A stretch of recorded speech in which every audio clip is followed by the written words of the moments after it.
നമുക്ക് കേരളത്തിലെ വ്യവസായ രംഗത്തെ ഏറ്റവും പ്രമുഖരായ രണ്ടുപേരാണ് ഈ സെഷനിൽ പങ്കെടുക്കുന്നത്. ഗവൺമെൻറ്റിൻ്റെ ഭാഗം നിന്നും പോളിസി പരമായ കാര്യങ്ങൾ പറയാനായിട്ട് നമുക്ക് KSIDCയുടെ MD ശ്രീ യുവ IAS ഓഫീസറായ ശ്രീ വിഷ്ണുരാജുണ്ട്. പിന്നെ പൊതുമേഖലാ സ്ഥാപനങ്ങളിൽ നിന്നുള്ള അനുഭവ സമ്പത്തുമായിട്ട് ഇപ്പോൾ പ്രൈവറ്റ് സെക്ടറിലേക്ക് പോയ ശ്രീ K ഹരികുമാറുണ്ട്. അദ്ദേഹം ഒരു ടേൺ അറൗണ്ട് എക്സ്പേർട്ടും കൂടിയാണ്. നിരവധി സ്ഥാപനങ്ങളെ നഷ്ടത്തിൽ നിന്ന് ലാഭത്തിലേക്ക് കൊണ്ടുവന്ന മേധാവിയുമാണ് ശ്രീ ഹരികുമാർ. ആദ്യമേ എനിക്ക് ചോദിക്കാനുള്ളത് ശ്രീ വിഷ്ണുരാജിനോട് തന്നെയാണ്. അതായത് കേരളം ഈ അടുത്ത കാലത്ത് ഈസ് ഓഫ് ഡൂയിങ് ബിസിനസ്സിൽ 10 ഫ്രണ്ട് റണ്ണർ സ്റ്റേറ്റിൽ ഒന്നാവുകയും ആ 10 ഫ്രണ്ട് റണ്ണർ സ്റ്റേറ്റ്സിൽ ടോപ്പ് അച്ചീവർ ആവുകയും ചെയ്തു. അപ്പോൾ 2 തവണ കൺസിക്യൂട്ടീവ് ഇയേഴ്സായിട്ട് നമുക്കത് കിട്ടുകയാണ്. അപ്പോൾ ഒരുപാട് പോളിസി ചേഞ്ചസ് ഉണ്ടാക്കിയിട്ടുണ്ട്, അത് ഞാൻ നേരിട്ട് കണ്ടിട്ടുണ്ട്. പക്ഷേ ആദ്യം ആ പോളിസി ചേഞ്ചസ് പ്രധാനപ്പെട്ടത് എന്തൊക്കെയായിരുന്നു എന്നൊന്ന് പറയാമോ?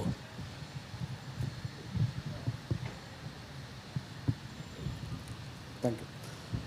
Keralam ease of doing business ranking ആണ്. അതൊരു വേൾഡ് ബാങ്ക് റാങ്കിങ് ആയിട്ട് ഗ്ലോബലി ഉള്ളൊരു സ്കെയിലാണ്. അതിലൊരു ടോപ്പ് അച്ചീവർ കാറ്റഗറിയിലേക്ക് എത്തുക എന്നുള്ളത് തന്നെ വലിയൊരു സ്റ്റെപ്പ് തന്നെയാണ്. പക്ഷെ അത് സസ്റ്റെയിൻ ചെയ്യുക for the second year it's a very big thing to happen. നമ്മൾ കേരളത്തിന് പൊതുവെ കഴിഞ്ഞ കാലങ്ങളിൽ വിശേഷിപ്പിച്ചിട്ടുള്ളത് വ്യവസായ സൗഹൃദമല്ലാത്തൊരു സ്ഥലമായിട്ടാണ്. ഈ ഈസ് ഓഫ് ഡൂയിങ് ബിസിനസ് റാങ്കിങ്ങിൽ റിഫോംസ് ഇംപ്ലിമെൻറ്റ് ചെയ്യുക, അതിൻ്റെ എവിഡൻസ് സബ്മിറ്റ് ചെയ്യുക, അത് റിഫോംസ് ഓഫ് ഡിഫറെൻറ്റ് കാറ്റഗറി, ഒരു ഇലക്ട്രിസിറ്റി കണക്ഷൻ കിട്ടുന്നത്, ലേബർ ലോസ് റിലാക്സ് ചെയ്യുന്നത്, അങ്ങനെ ഒരുപാട് വിവിധ മേഖലകളിലുള്ളതാണ്. വിവിധ ഡിപ്പാർട്ട്മെൻറ്റുകൾ ഒന്നിച്ച് നിന്ന് പ്രവർത്തിക്കേണ്ട ഒരു കാര്യമാണ്. വ്യവസായ വകുപ്പിൻ്റെ ഭാഗത്ത് നിന്ന് കേരള സ്റ്റേറ്റ് ഇൻഡസ്ട്രിയൽ ഡെവലപ്മെൻറ്റ് കോർപ്പറേഷനാണ് ഈ ഒരു ചാലക ശക്തിയായിട്ട് ഇതിൽ പ്രവർത്തിച്ചിട്ടുള്ളത്. അത്തരത്തിൽ വിവിധ വകുപ്പുകളിലൂടെ റീഫോംസ് ഇംപ്ലിമെൻറ്റ് ചെയ്തതിന് ശേഷം, അതിൻ്റെ എവിഡൻസ് സബ്മിറ്റ് ചെയ്തതിന് ശേഷം അതിൻ്റെ ഒരു ഇമ്പാക്റ്റ് വ്യവസായ അന്തരീക്ഷത്തിൽ നിന്ന് തന്നെ കളക്ട് ചെയ്യുന്നുണ്ട്. അതിൻ്റെ ഒരു ഫീഡ്ബാക്ക് 30% മാർക്കാണ് റീഫോംസ് ഇംപ്ലിമെൻറ്റ് ചെയ്ത് എവിഡൻസ് സബ്മിറ്റ് ചെയ്യുന്നുണ്ടെങ്കിൽ 70% മാർക്ക് ബിസിനസ്സിൽ നിന്നുള്ളൊരു ഫീഡ്ബാക്കാണ്, ഓണ്ടർപ്രണേഴ്സിൻ്റെ അടുത്ത് നിന്നുള്ള ഫീഡ്ബാക്കിൻ്റെ അടിസ്ഥാനത്തിലാണ്. ഈ രണ്ട് സെക്ഷനിലും ആയിട്ടാണ് കേരളത്തിന് ഒരു ടോപ്പ് അച്ചീവർ കാറ്റഗറിയിലേക്ക് എത്താൻ കഴിഞ്ഞിട്ടുള്ളത്. അത്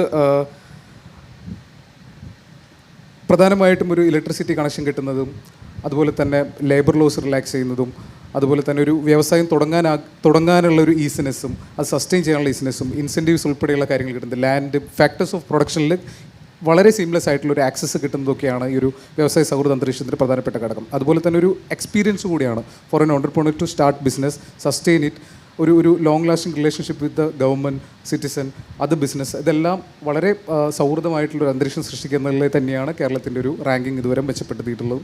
അല്ല, അങ്ങനെ റാങ്കിങ് മെച്ചപ്പെടുത്തിയ കഴിഞ്ഞ 2 വർഷത്തിനിടയിൽ നമ്മളൊരു പ്രസക്റ്റീവായിട്ടുള്ളൊരു ചേഞ്ച് കാണുന്നുണ്ട്. അത് കൂടുതൽ ഇൻവെസ്റ്റ്മെൻറ്റ് വരുന്നു.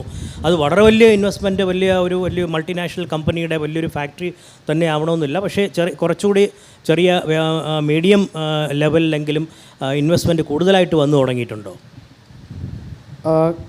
നമുക്കറിയാം, ഇയർ ഓഫ് എൻ്റർപ്രൈസസ് എന്ന് പറഞ്ഞൊരു പ്രോഗ്രാം നമ്മൾ റൺ ചെയ്തിരുന്നു. 3 വർഷത്തിനിടയിൽ 3 ലക്ഷത്തോളം MSMEകളാണ് സ്റ്റാർട്ട് ചെയ്തിട്ടുള്ളത്. ചെറിയ രീതിയിലുള്ള ഇൻവെസ്റ്റ്മെൻറ്റുകളാണ് അതിലേറെ പങ്കും. മൈക്രോ എൻ്റർപ്രൈസസ് ആണ് MSMEകളുടെ ഷെയർ നോക്കി കഴിഞ്ഞാൽ ഏറ്റവും കൂടിയ പങ്കുള്ളത്. അതോടൊപ്പം തന്നെ വലിയ ഇൻവെസ്റ്റ്മെൻറ്റുകൾ നമ്മുടെ ഭാഗത്തേക്ക് കേരളത്തിലേക്ക് വരുന്നുണ്ട്. ഇൻവെസ്റ്റ് കേരള ഗ്ലോബൽ സമ്മിറ്റ് 2025 ഫെബ്രുവരിയിൽ നമ്മൾ നടത്തുമ്പോൾ 1,50 crores എബോവ് ഉള്ള ഇൻവെസ്റ്റ്മെൻറ്റ്സ് ആണ് പ്ലഡ് ചെയ്തിരിക്കുന്നത്. നിയർലി 449 എക്സ്പ്രഷൻ ഓഫ് ഇൻട്രസ്റ്റുകളാണ് വിവിധ കമ്പനികൾ, വിവിധ സ്കെയിലുള്ള കമ്പനികൾ നമുക്ക് തന്നിരിക്കുന്നത്. അതിനെ തന്നെ ഡിഫറെൻറ്റ് കാറ്റഗറി ഓഫ് ഇൻവെസ്റ്റ്മെൻ്റ് ആക്കി തിരിച്ച് വിവിധ വിങ്ങുകൾ, ഇൻഡസ്ട്രീസിൻ്റെ ഡിപ്പാർട്ട്മെൻറ്റ് അകത്ത് തന്നെ വിവിധ വിങ്ങുകൾ അത് ഫോളോ അപ്പ് ചെയ്യുകയാണ്. അതിൽ തന്നെ 100 കോടി വരെയുള്ള ഇൻവെസ്റ്റ്മെൻറ്റുകൾ, 100 to 500 to 500 ആൻഡ് എബോവ്, ആ രീതിയിലുള്ള വിവിധ സ്കെയിലുള്ള ഇൻവെസ്റ്റ്മെൻറ്റുകളുണ്ട്. ഇതിനെല്ലാം ഒരു ഡാഷ്ബോർഡ് വെച്ച് പ്രൊജക്റ്റ് എക്സലൻസ് എന്ന് പറയുന്നൊരു രീതിയിൽ ആ പ്രൊജക്റ്റ് ഡിക്ലെയർ ചെയ്തുകൊണ്ട് മാത്രം കാര്യമില്ല, അത് ഇംപ്ലിമെൻറ്റ് ചെയ്ത് അത് എക്സൽ ചെയ്ത് കൊണ്ടുപോകാമെന്നുള്ള ഒരു പ്രൊജക്റ്റിൻ്റെ എൻ്റയർ ലൈഫിൽ നമ്മളത് ഫോളോ അപ്പ് ചെയ്യുന്നുണ്ട് അറ്റ് ദ ഗവൺമെൻറ് ലെവൽ. അങ്ങനെ നോക്കുമ്പോൾ 1,50 crores എബോവ് ഉള്ള ഇൻവെസ്റ്റ്മെൻറ്റ് നമുക്ക് ഓൾറെഡി പ്ലഡ് ചെയ്തു. 449 എക്സ്പ്രഷൻ ഓഫ് ഇൻട്രസ്റ്റുകൾ പുതിയ ഇൻവെസ്റ്റ്മെൻറ്റ് പ്ലഡ് ചെയ്തു. അതിൽ തന്നെ 130-ലധികം പ്രൊജക്റ്റുകൾ കൺസ്ട്രക്ഷൻ സ്റ്റാർട്ട് ചെയ്തു. ഓക്കെ. അപ്പോൾ എനിക്ക് ശ്രീ K ഹരികുമാറിനോട് ചോദിക്കാനുള്ളത്, അദ്ദേഹം ഒരു ടേൺ അറൗണ്ട് എക്സ്പേർട്ടായിട്ടാണ് അറിയപ്പെടുന്നത്. നിരവധി നഷ്ടത്തിൽ ആയിരുന്ന പൊതുമേഖലാ സ്ഥാപനങ്ങളെ ലാഭത്തിലാക്കിയിട്ടുണ്ട്. സാറിപ്പോൾ പല വ്യവസായശാലകളിലും അത് ടേൺ അറൗണ്ട് ചെയ്യാനായിട്ട് ചെന്നപ്പോഴത്തേക്ക് ഗവൺമെൻറ് ചുമതല ഏൽപ്പിച്ച് ചെന്നപ്പോഴത്തേക്ക് എന്തൊക്കെ പ്രശ്നങ്ങളാണ് അവിടെ കണ്ടിട്ടുള്ളത്, എന്തൊക്കെ പ്രോബ്ലംസ്? അത് പൊതുവേ കേരളത്തിൻ്റെ മാനുഫാക്ചറിങ് ഇൻഡസ്ട്രിയെ തന്നെ ബാധിക്കുന്ന പ്രോബ്ലംസ്, പൊതുവായിട്ടുള്ള പ്രോബ്ലംസും അവിടെ ഉണ്ടായിരുന്നിരിക്കും. ഏതൊക്കെയാണ് അതൊക്കെ ശ്രദ്ധയിൽപ്പെട്ടിട്ടുള്ളത്? Thank you Kishore.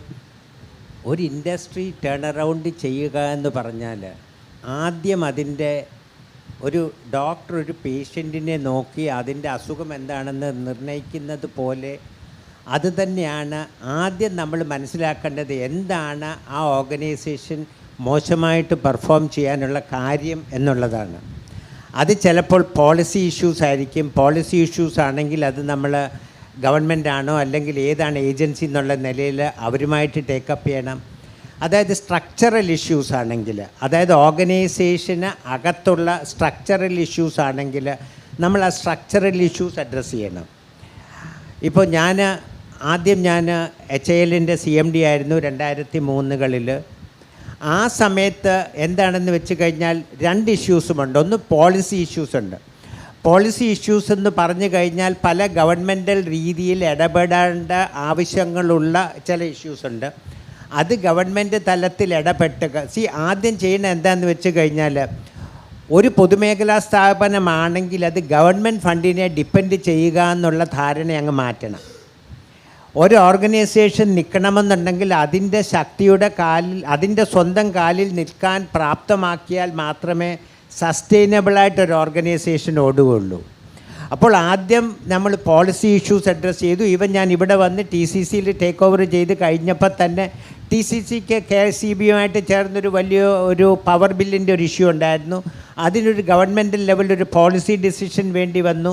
ഗവൺമെൻറ്റുമായിട്ട് ടേക്കപ്പ് ചെയ്തൊരു പോളിസി ഡിസിഷൻ ഉണ്ടാക്കി കഴിഞ്ഞാൽ പിന്നെ നമ്മൾ നോക്കേണ്ടത്, അല്ലെങ്കിൽ സൈമിൾട്ടേനിയസ് ആയിട്ട് നമ്മൾ നോക്കേണ്ടത് ഓർഗനൈസേഷൻ്റെ സ്ട്രക്ചറൽ ഇഷ്യൂസ് ആയിരുന്നു. സ്ട്രക്ചറൽ ഇഷ്യൂസ് എന്ന് പറഞ്ഞാൽ ബേസിക്കലി ഒരു പ്രോഡക്റ്റ് എന്ന് പറഞ്ഞാൽ അത് പല കാറ്റഗറിയിൽ വരും. ഒന്നുകിൽ ഒരു കമ്മോഡിറ്റി പ്രോഡക്റ്റ് ആയിരിക്കും. കമ്മോഡിറ്റി പ്രോഡക്റ്റ് ആണെങ്കിൽ lowest cost of production is A very very important point. അപ്പം നമ്മൾ ആ ലോവസ്റ്റ് കോസ്റ്റ് ഓഫ് പ്രൊഡക്ഷൻ എങ്ങനെ അച്ചീവ് ചെയ്യണമെന്ന് നോക്കണം. അതിന് ടെക്നോളജി അപ്ഗ്രഡേഷൻ വേണമെങ്കിൽ ടെക്നോളജി അപ്ഗ്രഡേഷൻ പോകണം. TCCയെ സംബന്ധിച്ചിടത്തോളാണെങ്കിലും പവർ ബില്ല് ഒരു വലിയ ഫാക്ടറായിരുന്നു. അത് ഞങ്ങൾക്ക് ഓപ്പൺ ആക്സസ് എന്ന് പറഞ്ഞിട്ട് കേരളത്തിൻ്റെ പുറത്തുനിന്ന്, കാരണം TCCയുടെ പവർ റിക്വയർമെൻറ്റ് തന്നെ ഏകദേശം 5-6 ലക്ഷം യൂണിറ്റാണ് ഒരു ദിവസം. അപ്പോൾ എങ്ങനെ cost of power bring down ചെയ്യാം, അപ്പോൾ എങ്ങനെ നമുക്ക് ഓപ്പൺ ആക്സസിൽ കൂടെ പവർ നോക്കാം, അങ്ങനെ ഓരോ ആസ്പെക്റ്റും പവർ കോസ്റ്റ് കുറയ്ക്കുക, അല്ലെങ്കിൽ എങ്ങനെ ഓപ്പറേറ്റിംഗ് കോസ്റ്റ് കുറയ്ക്കുക, എങ്ങനെ മാർക്കറ്റ് വിപുലീകരിക്കാം, എങ്ങനെ നമുക്ക് കൂടുതൽ അൺഅറ്റൻഡ് ടെറിട്ടറിയിൽ പോകാം, ഈവൻ എംപ്ലോയി കോസ്റ്റ് ആണെങ്കിൽ എങ്ങനെ എംപ്ലോയി കോസ്റ്റ് കുറയ്ക്കാം. അപ്പോൾ ഓരോ ഡിപ്പാർട്ട്മെൻറ്റിലും ഓപ്റ്റിമൈസേഷൻ ഓഫ് ആക്ടിവിറ്റി നമ്മൾ ചെയ്യേണ്ടി വരും. അങ്ങനെ ഒരു ഓപ്റ്റിമൈസേഷൻ ഓഫ് ആക്ടിവിറ്റി ചെയ്ത് കഴിഞ്ഞാൽ നമ്മളൊരു ഓപ്റ്റിമൽ കോസ്റ്റ് പ്രൊഡ്യൂസറാക്കി കഴിഞ്ഞാൽ നമുക്ക് ഏതെങ്കിലും മേഖലയിലൊക്കെ നമുക്ക് കയറി പറ്റാൻ പറ്റും. അപ്പോൾ നമ്മുടെ ഇഷ്യൂ എന്ന് പറഞ്ഞത് ആദ്യം നമ്മൾ പോളിസി ഡിസിഷനുള്ളിടത്ത് പോളിസി ഇൻ്റർവെൻഷൻ കൊണ്ടുവരിക, നമ്മുടെ അകത്ത് ചെന്ന് ഓർഗനൈസേഷൻ അകത്ത് നിന്ന് ചെയ്യേണ്ട കാര്യങ്ങൾ ഓർഗനൈസേഷൻ അകത്ത് നിന്ന് ചെയ്യുക. പിന്നെ വേറൊരു വലിയ കാര്യം എന്താണെന്ന് വെച്ച് കഴിഞ്ഞാൽ നമ്മൾ ഈ സ്റ്റേക്ക് ഹോൾഡേഴ്സിനെ ഒക്കെ കോൺഫിഡൻസിൽ എടുത്ത് മാത്രമേ ചെയ്യാൻ പറ്റുള്ളൂ. നമ്മുടെ ഇപ്പോൾ ഒരു ഓർഗനൈസേഷൻ എന്ന് പറഞ്ഞാൽ ഷെയർ ഹോൾഡർ ഒരു സ്റ്റേക്ക് ഹോൾഡറാണ്, നമ്മുടെ കസ്റ്റമേഴ്സ് സ്റ്റേക്ക് ഹോൾഡേഴ്സാണ്, എംപ്ലോയീസ് സ്റ്റേക്ക് ഹോൾഡേഴ്സാണ്. ഇവരെയൊക്കെ നമ്മളൊരു കോൺഫിഡൻസിൽ എടുത്തിട്ട് നമ്മുടെ ഇൻറ്റൻഷൻ എന്താണെന്ന് എല്ലാവർക്കും മനസ്സിലാവണം. ഇൻറ്റൻഷൻ മനസ്സിലായാൽ എല്ലാവരും കൂടെ നിൽക്കും, നമുക്ക് ആ ടേൺ അറൗണ്ട് സാധ്യമാകും എന്ന് തന്നെയാണ് എൻ്റെ വിശ്വാസം. ഈ സ്റ്റേക്ക് ഹോൾഡേഴ്സിൽ നിന്ന് റെസിസ്റ്റൻസ് ഉണ്ടായിട്ടുണ്ട്, എംപ്ലോയീസ്, കൺസ്യൂമേഴ്സ്, ആ റെസിസ്റ്റൻസ്, ഈ ചേഞ്ചിനോടുള്ള റെസിസ്റ്റൻസ് ഉണ്ടായിട്ടുണ്ട്. എങ്ങനെയാണത് നേരിട്ടത്? കുറേയൊക്കെ റെസിസ്റ്റൻസ് വരും, കാരണം മനുഷ്യരാണല്ലോ. മനുഷ്യരുടെ ബേസിക് സ്വഭാവം എന്ന് പറഞ്ഞാൽ റെസിസ്റ്റൻറ്റ് ടു ചേഞ്ചാണ്. എല്ലാവർക്കും അവരുടെ കംഫർട്ട് സോണിൽ നിന്ന് പുറത്തു പോകാനും ഇത്രയും നാൾ വന്നിരുന്ന സിസ്റ്റം ചേഞ്ച് ചെയ്യാനും ഒക്കെ ബുദ്ധിമുട്ട് വരും. ഈ ബുദ്ധിമുട്ടുകളെ നേരിടണമെന്ന് പറഞ്ഞാൽ ഒന്നാമത് at the top you have to be very clear. നമ്മളുടെ ഉദ്ദേശശുദ്ധി ആളുകൾക്ക് മനസ്സിലാവണം. ഉദ്ദേശശുദ്ധി മനസ്സിലാക്കി കഴിഞ്ഞാൽ കുറേയൊക്കെ മാറ്റങ്ങൾ അവരും ഉൾക്കൊള്ളും. കാരണം ഒരു എംപ്ലോയിക്ക് പോലും അല്ലെങ്കിൽ ഒരു സ്റ്റേക്ക് ഹോൾഡറിന് പോലും ഓർഗനൈസേഷൻ മോശമായി നടക്കണമെന്ന് ആഗ്രഹമില്ല. അപ്പോൾ നമ്മുടെ ഉദ്ദേശശുദ്ധി മനസ്സിലാക്കിയാൽ എല്ലാവരും നമ്മുടെ കൂടെ നിൽക്കുമെന്ന് തന്നെയാണ് എൻ്റെ വിശ്വാസം. ആ ഒരു സ്ഥാപനത്തിൻ്റെ മേധാവിയുടെ ഉദ്ദേശശുദ്ധി കറപ്ഷൻ ഫ്രീ ആണ്, വിശ്വസിക്കാം എന്നുള്ളൊരു ഇമേജ് ഉണ്ടാവണം എന്നുള്ളതാണ് താങ്കൾ പറയുന്നതിൻ്റെ ഒരു പ്രധാന പോയിന്റ്.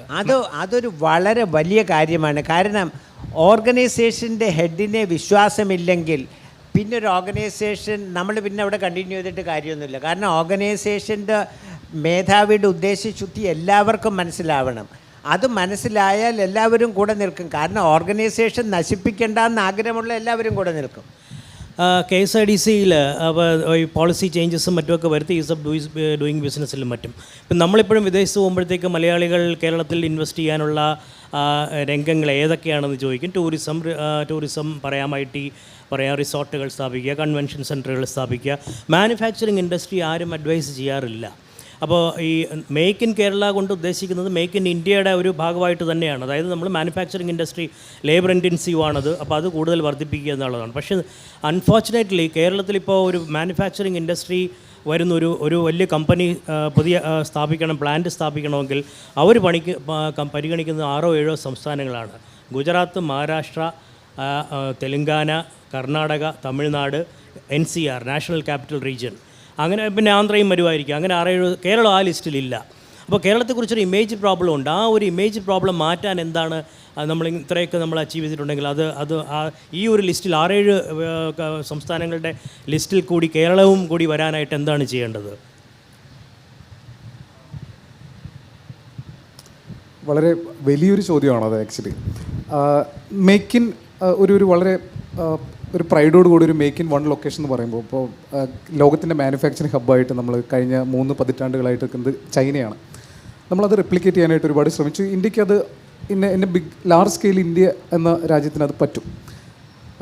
കേരളത്തിലേക്ക് വരുമ്പോൾ ആ എക്കണോമിക്സ് ഓഫ് സ്കെയിൽ നമ്മൾ ഫോക്കസ് ചെയ്ത് കഴിഞ്ഞാൽ അതൊരു ഫെയിലർ ആയിരിക്കും.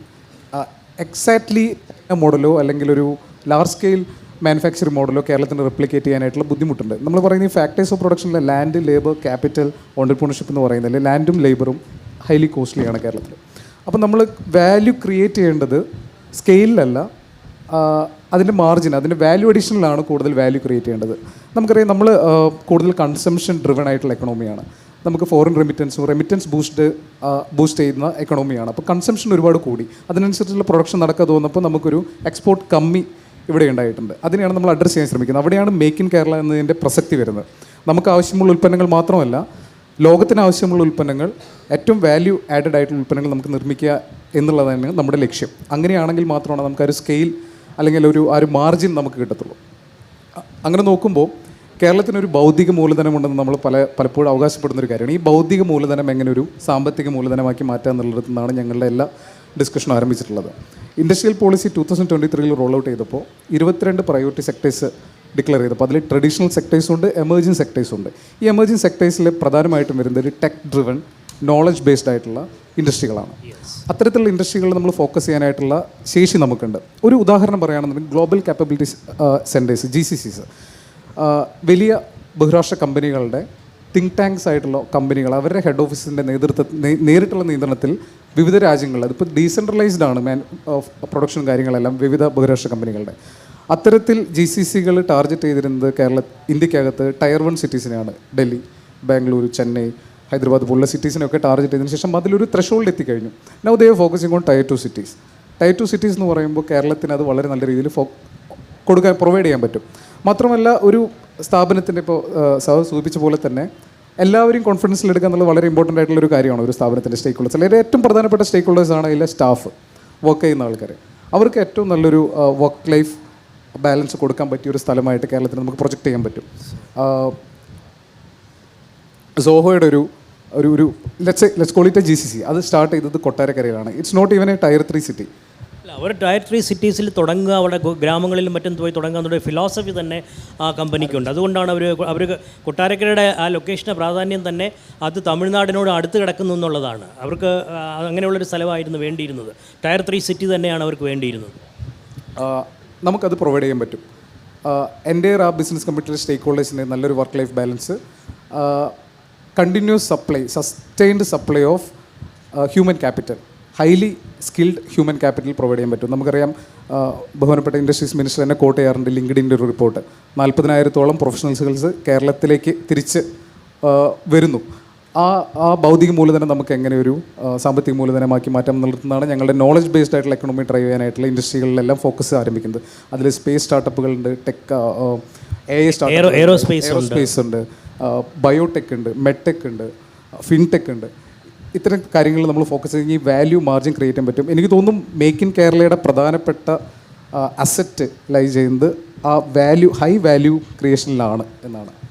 അതായത് ശ്രീ ഹരികുമാർ, അതായത് അദ്ദേഹം പറഞ്ഞതിൻ്റെ ക്രക്സ് എന്താണെന്ന് വെച്ചാൽ, പോയ വഴിയെ അടിച്ച വഴിയെ പോയില്ലെങ്കിൽ പോയ വഴിയെ അടിക്കുക എന്ന് ഒരു ചൊല്ലുണ്ടല്ലോ, അതാണ് ഉദ്ദേശിക്കുന്നത്. അതായത് സ്കെയിലിൽ നമ്മൾ ഇനിയിപ്പോൾ നോക്കിയിട്ട് കാര്യമില്ല. അപ്പോൾ പിന്നെ നമ്മൾ value, knowledge industry, high value industry നോക്കുക.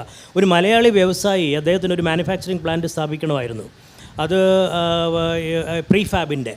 അപ്പോൾ അത് പല സംസ്ഥാനങ്ങളിൽ ഒരു ടീമിനെ അയച്ച് പല സംസ്ഥാനങ്ങളിൽ സ്റ്റഡി ചെയ്ത് അവർ റിപ്പോർട്ട് കൊടുത്തപ്പോൾ അവർ കേരളത്തെക്കുറിച്ച് അദ്ദേഹത്തിൻ്റെ മലയാളികൾ ഉൾപ്പെട്ട ടീം കൊടുത്ത റിപ്പോർട്ട് നെഗറ്റീവായിരുന്നു.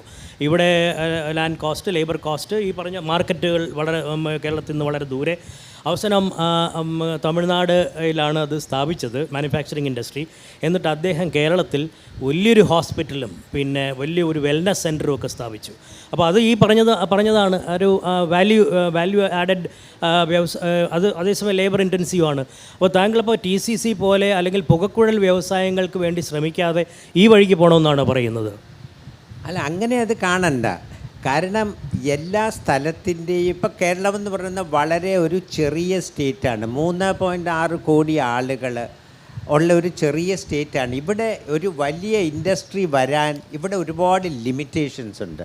നമുക്ക് സ്ഥലം ഒരു ലിമിറ്റേഷനാണ്, മാർക്കറ്റ് ഒരു ലിമിറ്റേഷനാണ്. കാരണം ഈ 3.6 ലക്ഷം കോടി ആളുകൾക്ക് വേണ്ടി ഒരു വലിയ ഇൻഡസ്ട്രി വരാൻ വളരെ ബുദ്ധിമുട്ടാണ്.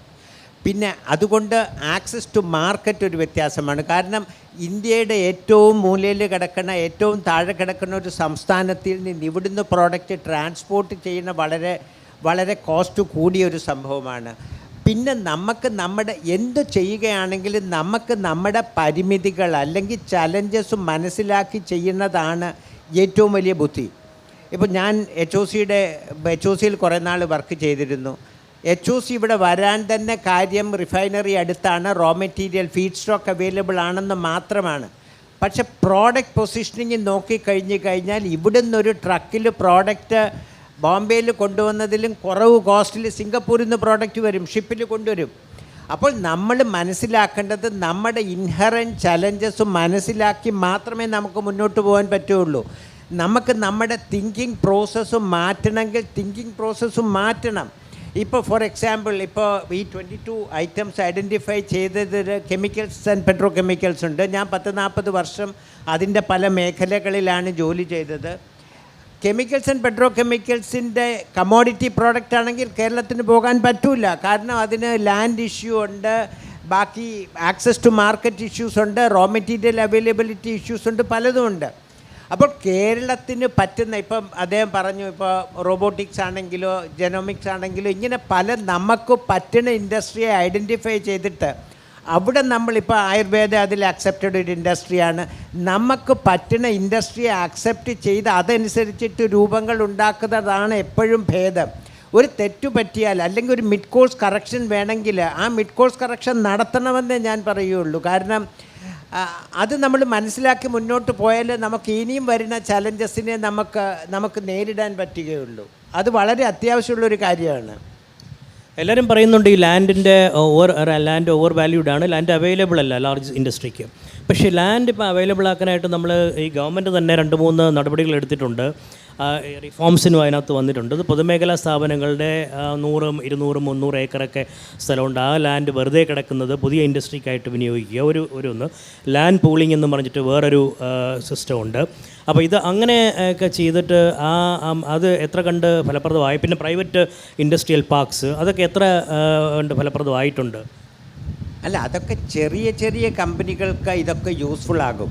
ഒരു വലിയ, ഇപ്പം താങ്കൾ പറഞ്ഞു വലിയ പുകക്കുഴൽ വേണ്ട ഒരു ഫാക്ടറി വേണമെന്ന് പറഞ്ഞു. അങ്ങനത്തെ അതിനൊക്കെ ഈ ചെറിയ ഈ ലാൻഡ് പൂളിംഗ് അവൈലബിലിറ്റി ഒന്നും ചിലപ്പോൾ നടന്നെന്ന് വരില്ല. അതിനൊക്കെ അതിൻ്റേതായ ചലഞ്ചസ് ഉണ്ട്.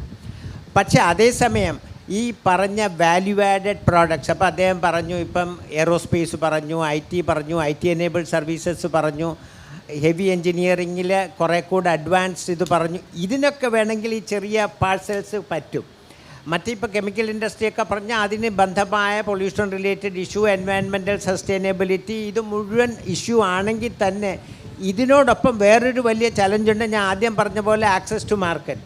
കേരളം ഒരു ആക്സസ് ടു മാർക്കറ്റിനെ സംബന്ധിച്ച് ഇപ്പോൾ TCCയെ സംബന്ധിച്ചിടത്താണെങ്കിലും ടോട്ടൽ പ്രൊഡക്ട്സിൻ്റെ മേ ബി ഒരു 10-15% മാത്രമേ കേരളത്തിൽ സപ്ലൈ ചെയ്യുന്നുള്ളൂ. ബാക്കി മുഴുവൻ തമിഴ്നാട്ടിലോ കർണാടകയിലോ ആണ് പോയി സപ്ലൈ ചെയ്യുന്നത്. അപ്പോൾ ഫ്രൈറ്റ് എന്ന് പറയുന്ന ഒരു വലിയ കോസ്റ്റാണ്. അപ്പോൾ നമുക്ക് അഫോർഡബിളായിട്ട് ചെയ്യാൻ പറ്റുന്ന പ്രോഡക്റ്റ് നമുക്ക് ഇപ്പോൾ ഇവിടെ പറഞ്ഞു, ഇപ്പം I-22 ഐറ്റത്തിൽ റബ്ബർ എനേബിൾഡ് ആണ്. അങ്ങനെ കാർഷിക പ്രോഡക്ട്സുകളുടെ വാല്യൂ അഡീഷൻ എനേബിൾഡ് ആണ്. ഈ കാര്യങ്ങളൊക്കെ ചെയ്താൽ വളരെ ഗുണമാവും. ഇപ്പോൾ ഈയിടെ തന്നെ കണ്ടില്ലേ, 6500 കോടി ടേൺ ഓവറുള്ള ഒരു ബാലാജി വേഫേഴ്സ് എന്ന് പറഞ്ഞൊരു കമ്പനി ഗുജറാത്തിൽ $4 ബില്യൺ അതിൻ്റെ പ്രൈവറ്റ് ഇക്വിറ്റി ഷെയർ വാങ്ങിച്ചത്. അതിൻ്റെ 7% വാങ്ങിച്ച $4 ബില്യൺ. അവർ ചെയ്തത് എന്താണ്? അവർ 1000 ടണ്ണാണ് അവരുടെ ഡെയിലി പൊട്ടറ്റോ പ്രോസസ്സിങ് കപ്പാസിറ്റി. ഈ 1000 ടൺ പൊട്ടറ്റോ പ്രോസസ്സിങ് കപ്പാസിറ്റി ഉള്ളവർ 7-8 കോൺട്രാക്ട് ഫാമിംഗ് ഉണ്ടാക്കി ലോക്കൽ പ്രൊഡ്യൂസേഴ്സുമായിട്ട് ടൈപ്പ് ചെയ്ത് അങ്ങനെ പ്രൊഡ്യൂസ് ചെയ്ത് Tier 2 സിറ്റീസിൽ ഈ പ്രോഡക്റ്റ് മാർക്കറ്റ് ചെയ്ത് അങ്ങനെ വന്നു കഴിഞ്ഞപ്പോൾ ലോക്കൽ പ്രൊഡ്യൂസിങ് സെൻറ്റേഴ്സ് വന്ന് അതിനു ചുറ്റും ട്രാൻസ്പോർട്ടേഴ്സ് വന്നു, അതിനു ചുറ്റും പാക്കിംഗ് മാനുഫാക്ചറേഴ്സ് വന്നു, അതിനു ചുറ്റും ഗ്രോവേഴ്സ് വന്നു, സ്പൈസസ് മാനുഫാക്ചറേഴ്സ് വന്നു, ഒരു ഇൻ്റഗ്രേറ്റഡ് ഗ്രോത്ത് വന്നു. അങ്ങനെ നോക്കിക്കഴിഞ്ഞാൽ കേരളത്തിന് എന്തുകൊണ്ട് നമ്മുടെ ബനാന വേഫേഴ്സോ നമ്മുടെ ടോപ്പിയോക്ക വേഫേഴ്സോ നമുക്ക് ആ ലെവലിൽ നമുക്ക് കൊണ്ടുപോയിക്കൂടാ? നമുക്ക് നമ്മുടെ കൊക്കോ ഇവിടെയുണ്ട്. എന്തുകൊണ്ട് നമുക്ക് കൊക്കോയിൽ നിന്ന് വാല്യൂ ആഡഡ് പ്രോഡക്റ്റ് ഉണ്ടാക്കിക്കൂടാ? റബ്ബറിൽ നിന്ന് നമുക്ക് വാല്യൂ ആഡഡ് പ്രോഡക്റ്റ് ഉണ്ടാക്കാം. നമ്മുടെ പൈനാപ്പിളുണ്ട്, കേരളത്തിൻ്റെ സ്വന്തം നമ്മുടെ വാഴക്കുളത്തുള്ള പൈനാപ്പിൾ. നമുക്ക് അതിൽ നിന്ന് നമ്മൾ കുറച്ച് രീതി ചെയ്തു, ജീവ എന്നൊക്കെ പറഞ്ഞ് നമ്മൾ കുറച്ച് ചെയ്തു. എങ്ങനെ നമുക്ക് അതുകൊണ്ട് കുറേ കൂടെ വാല്യൂ ആഡഡ് പ്രോഡക്റ്റ് ഉണ്ടാക്കിക്കൂടാ? നമ്മളിപ്പോൾ എല്ലാവരും ചെയ്യണ പോലെ നമ്മൾ ചെയ്യണമെന്ന് പറഞ്ഞിട്ട് കാര്യമൊന്നുമില്ല. നമ്മുടെ സ്ട്രെങ്ത് മനസ്സിലാക്കി നമ്മുടെ ബലഹീനതകൾ മനസ്സിലാക്കി നമ്മൾ മുന്നോട്ട് പോയാൽ നമുക്ക് നല്ലൊരു ഭാവിയുണ്ട്. ഈ പറഞ്ഞ കാര്യങ്ങൾ ഒരു വർഷങ്ങളായിട്ട് ചോദിച്ചുകൊണ്ടിരിക്കുന്ന ഒരു 2 ഡെക്കേഡ്സെങ്കിലും ആയിട്ട് ചോദിക്കുന്ന സെയിം ക്വസ്റ്റ്യൻസ്, എന്തുകൊണ്ട് നമുക്ക് നമ്മുടെ സ്ട്രെങ്ത് ഉപയോഗിച്ചുകൂടാ, വാല്യൂ അഡീഷൻ നടത്തിക്കൂടാ എന്നൊക്കെയുള്ള ചോദ്യങ്ങൾ അന്തരീക്ഷത്തിൽ കേൾക്കാൻ തുടങ്ങിയിട്ട് പതിറ്റാണ്ടുകളായി. പക്ഷേ ഇതിപ്പോഴും നടപ്പായിട്ടില്ല. എന്താ അതിൻ്റെ ഒരു പ്രോബ്ലം എന്ന് പറയുന്നത്? ഈ ലാൻഡ് അവൈലബിൾ ആക്കാനായിട്ട് KSIDCയും ഗവൺമെൻറ്റും ഒക്കെ ഒരുപാട് ശ്രമിച്ചിട്ടുണ്ട്. ആ ശ്രമം പോലും ഒരു സർട്ടൻ ലെവലിനപ്പുറം ഇപ്പോഴും ഫലവത്തായിട്ടില്ല. നമ്മൾ ലിമിറ്റേഷൻസിനെ കുറിച്ചാണ് സംസാരിച്ചിട്ടുള്ളത്. നമുക്ക് സാധ്യതകളെ കുറിച്ച് കൂടി സംസാരിക്കണം തോന്നുന്നു. ലാൻഡ് അവൈലബിലിറ്റിനെ കുറിച്ച് പറയുമ്പോൾ കേരളത്തിൽ ഗവൺമെൻറ്റിൻ്റെ നേരിട്ടുള്ള നിയന്ത്രണത്തിൽ 140-ലധികം ഇൻഡസ്ട്രിയൽ പാർക്കുകളുണ്ട്. 140-ലധികം ഇൻഡസ്ട്രിയൽ പാർക്കുകൾ ഈ ഒരു ചെറിയ സംസ്ഥാനത്ത് ഉണ്ടാവുക എന്ന് പറഞ്ഞാൽ തന്നെ വലിയ കാര്യമാണ്.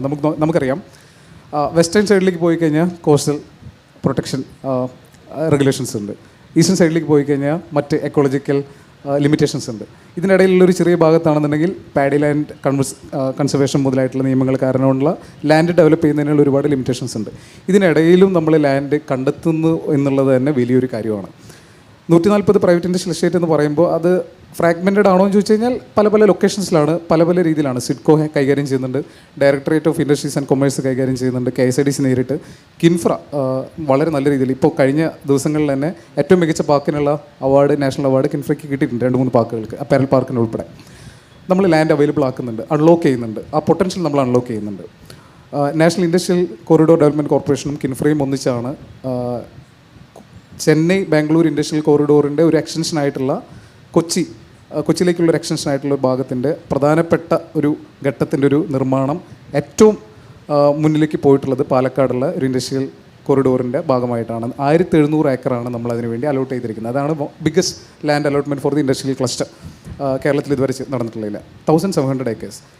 ഈ നാഷണൽ ഇൻഡസ്ട്രിയൽ കോറിഡോറിൻ്റെ ഭാഗമായിട്ടുള്ള പ്രൊജക്റ്റുകളിലെ ഏറ്റവും മുന്നിൽ ടാർഗറ്റ് എല്ലാം മീറ്റ് ചെയ്ത് പോകുന്നത് പാലക്കാട് ഇൻഡസ്ട്രിയൽ കോറിഡോറിൻ്റെ വാക്കാണ്. നാഷണൽ ലെവലിലുള്ള മീറ്റിങ്ങിലെല്ലാം ഫൈനസ്റ്റ് എക്സാമ്പിളായിട്ട് കാണിക്കുന്നത് ഈ ഒരു ഇതാണ്. നമുക്കത് പറ്റും, നമുക്ക് ലാൻഡ് അൺലോക്ക് ചെയ്യാൻ പറ്റും. അതിൻ്റെ ഒരു ഉദാഹരണമാണ് പ്രൈവറ്റ് ഇൻഡസ്ട്രിയൽ എസ്റ്റേറ്റും ക്യാമ്പസ് ഇൻഡസ്ട്രിയൽ പാർക്കുകളും. നമുക്കറിയാം ഒരു ലാൻഡ് ഹോൾഡ് ചെയ്തതിന് ഒരു ലിമിറ്റേഷൻ ഉണ്ട്. ആ ലിമിറ്റേഷനുള്ളിൽ നിന്നുകൊണ്ട് തന്നെ if somebody want to start a industrial park, ഒരു പ്രൈവറ്റ് എൻറ്റിറ്റിക്ക് ദേ ക്യാൻ സ്റ്റാർട്ട്. ഒരു ഇൻഡസ്ട്രിയൽ ഡെവലപ്മെൻറ്റ് പെർമിറ്റ് ഗവൺമെൻറ് ഭാഗത്ത് നിന്ന് കൊടുക്കും. ആ പെർമിറ്റ് എന്ന് പറഞ്ഞാൽ ഒരു ഇൻഡസ്ട്രിയൽ പാർക്ക്, ഒരു ഗവൺമെൻറ് നേരിട്ടുള്ള നിയന്ത്രണത്തിലുള്ള ഇൻഡസ്ട്രിയൽ പാർക്കിൽ എങ്ങനെയാണോ അവർക്ക് ആനുകൂല്യങ്ങൾ, ഇൻസെൻറ്റീവ്സ് എല്ലാം കിട്ടുന്നത്, അത് തുല്യ അളവിൽ തന്നെ ഒരു പ്രൈവറ്റ് ഇൻഡസ്ട്രി കിട്ടും. അതുപോലെ തന്നെ ക്യാമ്പസ് ഇൻഡസ്ട്രി, നമ്മളെല്ലാം എല്ലായ്പ്പോഴും പറയാറുണ്ട് ഇൻഡസ്ട്രി അക്കാഡമിയ ലിങ്കേജ് കുറവാണ്. പല ഇൻഡസ്ട്രിയലിസ്റ്റുമായിട്ട് സംസാരിക്കുമ്പോൾ അവർക്ക് ആവശ്യമുള്ള സ്കില്ലുകൾ കൃത്യമായിട്ടുള്ള ആൾക്കാർ, സ്കില്ലുള്ള ആൾക്കാരെ കിട്ടുന്നില്ല, എംപ്ലോയി ചെയ്യാനായിട്ട് പറ്റുന്നില്ല. അപ്പോൾ ക്യാമ്പസുകളും ഇൻഡസ്ട്രികളും തമ്മിൽ ഡയറക്റ്റ് ലിങ്കേജും കൂടി ലക്ഷ്യമാക്കിക്കൊണ്ട് അതോടൊപ്പം തന്നെ ലാൻഡ് ഐഡിയലായി കിടക്കുന്ന ലാൻഡ് യൂസ് ചെയ്യുന്നുള്ളൊരു ലക്ഷ്യത്തോടും കൂടിയാണ് ക്യാമ്പസ് ഇൻഡസ്ട്രിയൽ പാർക്കുകളും തുടങ്ങിയിട്ടുള്ളത്. 10ഓളം ക്യാമ്പസ് ഇൻഡസ്ട്രിയൽ പാർക്കുകൾക്ക് ഡെവലപ്മെൻറ്റ് പെർമിറ്റ് നമ്മൾ കൊടുത്തു കഴിഞ്ഞു. 40ഓളം പ്രൈവറ്റ് ഇൻഡസ്ട്രിയൽ എസ്റ്റേറ്റുകൾ നമ്മളിതുവരെ സാങ്ഷൻ കൊടുത്തു കഴിഞ്ഞാൽ 10 എണ്ണത്തിൻ്റെ പ്രവർത്തനം ആരംഭിച്ചിട്ടുണ്ട്. ഇത്തരത്തിൽ ലിമിറ്റേഷൻസ് ഉണ്ടെങ്കിൽ നമ്മൾ അതിൽ ഇന്നോവേറ്റീവ് ആയിട്ടുള്ള സൊല്യൂഷൻസ് നമ്മൾ കാണുന്നുണ്ട്. നമ്മളെല്ലാവരും ഇപ്പോൾ ഒരു ഗവൺമെൻറ് അങ്ങനെ ഒരു സ്കീം വെച്ചത് കൊണ്ട് മാത്രം ലാൻഡ് അൺലോക്ക് ചെയ്തോളുന്നില്ല. അതിന് ബിസിനസ് കമ്മ്യൂണിറ്റിയും നേരിട്ട് ഇറങ്ങി വരണം. അപ്പോൾ അവർ തയ്യാറാണ്. ആ ഒരു ഓണ്ടർപ്രണർ മൈൻഡ് സെറ്റ് ഉള്ളത് കൊണ്ടാണ് അവർ തയ്യാറാവുന്നതും ഗവൺമെൻറ് അതിനുള്ള കറക്റ്റായിട്ടുള്ള ഇൻസെൻറ്റീവ്സും കൊടുക്കുന്നു. അപ്പോൾ ചേഞ്ച് ഇൻ മൈൻഡ് സെറ്റ് സംഭവിക്കുന്നുണ്ട്. അതിനുള്ള ഫ്യൂവൽ ഗവൺമെൻറ് ഭാഗത്ത് നിന്ന് കൊടുക്കുക എന്നുള്ളത് തന്നെയാണ് ഏറ്റവും വലിയ കാര്യം. അത് ഞങ്ങൾ കൊടുക്കാനായിട്ട് നമുക്ക് കഴിയുന്നുണ്ട്. അതിൻ്റെ ഭാഗമായിട്ട് നമുക്കറിയാം, ഞാനിപ്പോൾ പറഞ്ഞപ്പോൾ മാനുഫാക്ചറിങ്ങിന് സ്കെയിലിൽ നമ്മൾ ഫോക്കസ് ചെയ്തിട്ട് കാര്യമില്ല എന്ന് പറയുമ്പോഴും ഹൈ വാല്യൂ പ്രൊഡക്ഷനിൽ നമ്മൾ സ്കെയിൽ ഇപ്പോഴും ഉള്ള ആഗോള തലത്തിൽ പ്രസൻസ് ഉള്ള ഒരുപാട് ചാമ്പ്യന്മാർ നമ്മുടെ കേരളത്തിനകത്തുമുണ്ട്. തെർമോ പെൻപോൾ ബ്ലഡ് ബാഗുകൾ ക്രിയേറ്റ് ചെയ്യുന്ന കാര്യത്തിലാണെങ്കിലും, അതുപോലെ ഒലിയോറസിൻ മാർക്കറ്റിലെ സിന്തേറ്റ് ആണെന്നുണ്ടെങ്കിലും ഇവരെല്ലാം ആഗോള ഭീമന്മാർ തന്നെയാണ്. അഗാപ്പെ, ഡെൻകെ, ഇവരെല്ലാവരും ആഗോള ഭീമന്മാർ തന്നെയാണ്. ഇത് നമുക്ക് കേരളത്തിൽ നിന്ന് വളരെ ചെറിയൊരു ഗ്രാമപ്രദേശത്തിൽ നിന്ന് ആരംഭിച്ച് ഈ ഒരു ഇൻഡസ്ട്രിക്ക് പോലും ഗ്ലോബൽ ലെവലിൽ ഈ ഒരു സ്കെയില്, ഹൈ വാല്യൂ പ്രൊഡക്ഷനിലെ സ്കെയില് എസ്റ്റാബ്ലിഷ് ചെയ്യാൻ പറ്റുമെങ്കിൽ നാളെ എന്തുകൊണ്ടൊരു ടെസ്ലയോ ആപ്പിളോ കേരളത്തിൽ നിന്നായിക്കൂടാ? നമ്മളൊരു MSME എങ്ങനെ ആ ഒരു സ്കെയിലേക്ക് വളരില്ല എന്ന് നമ്മൾ എന്തുകൊണ്ട് അതിന് അങ്ങനെ ഒരു ശാഠ്യം പിടിക്കുന്നു? പറ്റും, അതിനുള്ള സാധ്യതകളുണ്ട്. അതിനുള്ള ഫ്യൂല് കൊടുക്കാനായിട്ട് നമ്മളെല്ലാവരും പ്രവർത്തിക്കണം എന്നാണ് പറയുന്നത്. ശ്രീ ഹരികുമാറിനോടൊരു ചോദ്യം, അതായത് അദ്ദേഹത്തോട് ഈ ചോദ്യം ചോദിച്ചിട്ട് കാര്യമില്ല, കാരണം അത് അതിന് എബോവ് ആയിട്ടുള്ളൊരു പോളിസി ലെവൽ ഇഷ്യൂ ആണ്. ഈ ലാൻഡ് പ്രോബ്ലം സോൾവ് ചെയ്യാനായിട്ട് ലാൻഡ് റിഫോം ആക്റ്റിൽ ഭേദഗതി കൊണ്ടുവന്നാൽ ശരിയാവില്ലേ? അതായത് ഇപ്പോൾ 15 ഏക്കറാണ് ഒരു വ്യവസായ സ്ഥാപനത്തിന് പോലും ഒരു കമ്പനിക്ക് ഓൺ ചെയ്യാവുന്ന ലെവൽ, ഒരു വ്യക്തിക്ക് ഓൺ ചെയ്യാവുന്നതും 15 ഏക്കറാണ്. അപ്പോൾ മറ്റ് സംസ്ഥാനങ്ങളിലൊന്നും ഇങ്ങനെ ഒരു പ്രോബ്ലം ഇല്ല. അപ്പോൾ ലാർജ് സ്കെയിലൊരു വലിയൊരു പാർപ്പിട സമുച്ചയം ഉണ്ടാക്കാനായിട്ട് ഉദ്ദേശിച്ച് ഇവിടെ വരുന്നവർ, അവർക്കിങ്ങനെ 15 ഏക്കറിൽ കൂടുതൽ വാങ്ങാൻ പറ്റില്ല എന്നുള്ളത് അവർ കേട്ടിട്ട് പോലും ഇല്ലാത്തൊരു കാര്യമാണ്. അവരുടെ നാട്ടിലൊന്നും അങ്ങനെ ഇല്ല.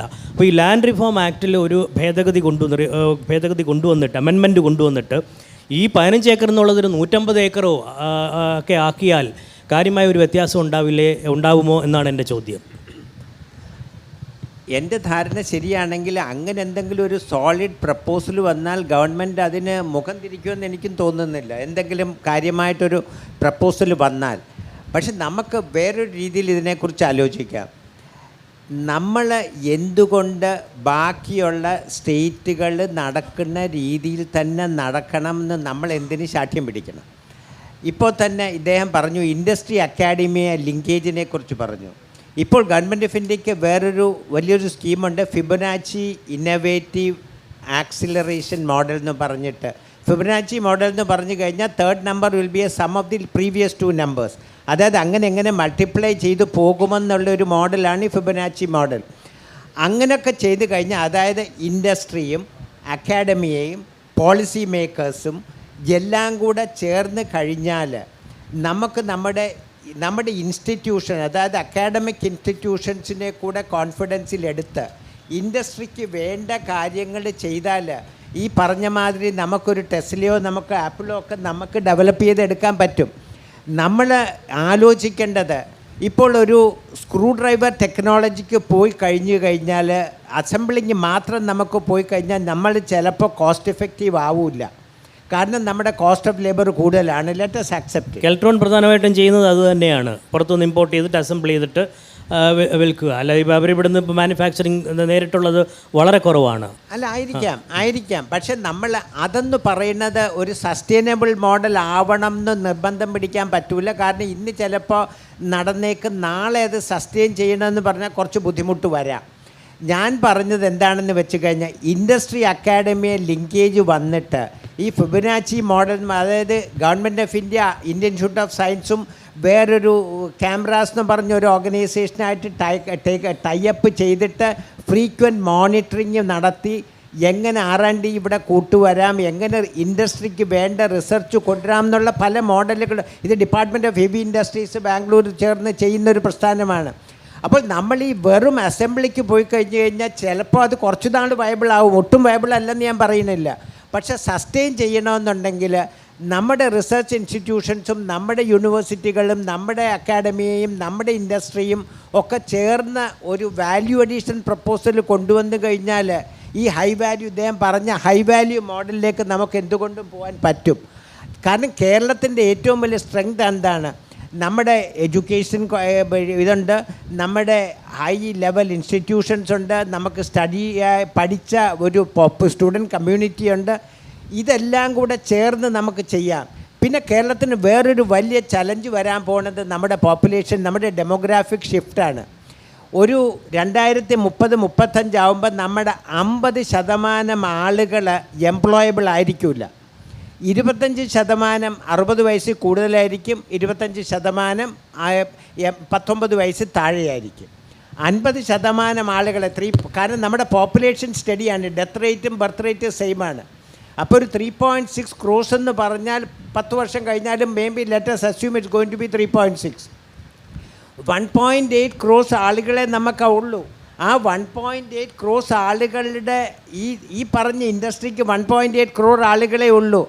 അപ്പോൾ ബാക്കിയുള്ള 1.8 വേണ്ടി ഇപ്പോൾ വെൽനസ് ആണെങ്കിലോ അവർക്ക് വേണ്ട ജെറിയാട്രിക് കെയർ ആണെങ്കിലോ അല്ലെങ്കിൽ ചെറിയ കുട്ടികൾക്ക് വേണ്ട അണ്ടർ 19 കാര്യങ്ങളൊക്കെ ചെയ്യേണ്ടതും ഈ ആളുകൾ തന്നെയാണ്. അപ്പം നമുക്ക് കുറച്ച് നാൾ കഴിഞ്ഞ് വരാൻ പോണത് ഒരു ലേബർ ഷോർട്ടേജാണ്. Let us accept it. അതുകൂടെ മനസ്സിലാക്കി വേണം നമ്മൾ വാല്യൂ ആഡഡ് ഇൻഡസ്ട്രിക്ക് വേണ്ടി നമ്മൾ പോകേണ്ടത്.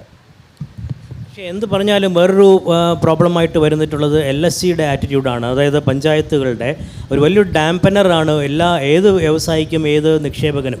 ഒരു കൺവെൻഷൻ സെൻറ്റർ ഇടുന്നതാകട്ടെ, യാതൊരു പൊല്യൂഷനും ഇല്ലാത്തൊരു വ്യവസായം സ്ഥാപിക്കുന്നതാകട്ടെ, ഈ പറയുന്ന മാതിരി ഹൈ വാല്യൂ ആവട്ടെ, അവിടെ പഞ്ചായത്ത് സ്റ്റോപ്പ് മെമ്മോ കൊടുക്കുക, കൺസ്ട്രക്ഷന് സ്റ്റോപ്പ് മെമ്മോ കൊടുക്കുക, പലതരം തടസ്സങ്ങൾ ഉണ്ടാക്കുക എന്നുള്ളൊരു പ്രോബ്ലം ഉണ്ട്. ഈ പ്രോബ്ലം ഓവർകം ചെയ്യാനായിട്ട്, അതായത് പഞ്ചായത്ത് തലത്തിൽ LSG തലത്തിലുള്ള പ്രോബ്ലം ഓവർകം ചെയ്യാനായിട്ട് എന്താ ചെയ്യേണ്ടത്? നമ്മൾ ഈസ് ഓഫ് ഡൂയിങ് ബിസിനസ്സിൻ്റെ റാങ്കിങ്ങിൽ ഏറ്റവും സുപ്രധാന പങ്ക് വഹിച്ചിട്ടുള്ള, അല്ലെങ്കിൽ റിഫോംസ് ഇംപ്ലിമെൻറ്റ് ചെയ്യുന്നതിൽ ഏറ്റവും സുപ്രധാന പങ്ക് വഹിച്ചിട്ടുള്ള ഒരു ഡിപ്പാർട്ട്മെൻറ്റാണ് LSGD ഡിപ്പാർട്ട്മെൻറ്റ്. കഴിഞ്ഞ ഏതാനും ആഴ്ചകൾക്കുള്ളിലാണ് MCC വരുന്നതിന്, മോഡൽ കോഡ് ഓഫ് കണ്ടക്ട് വരുന്നതിന് മുമ്പ് തന്നെ വലിയ കേരളത്തിലെ ഏറ്റവും കൂടുതൽ ഓപ്പോസിഷൻ ഈസ് ഓഫ് ഡൂയിങ് ബിസിനസ്സിന് വന്നതും LSGയിൽ നിന്നായിരുന്നു. അതെ. ഞാനിപ്പോൾ തദ്ദേശ സ്വയംഭരണ വകുപ്പ് മന്ത്രിയുടെ തന്നെ വാക്കുകൾ കടമെടുക്കുകയാണെങ്കിൽ 1 ലക്ഷത്തോളം ബിൽഡിംഗ് പെർമിറ്റ് ഇഷ്യൂ ചെയ്തതിൽ 80,000-ഓളം ബിൽഡിംഗ് പെർമിറ്റ് കഴിഞ്ഞ വർഷത്തിൽ ഇഷ്യൂ ചെയ്തത് 30 സെക്കൻഡിൽ താഴെ സമയം കൊണ്ടാണ്.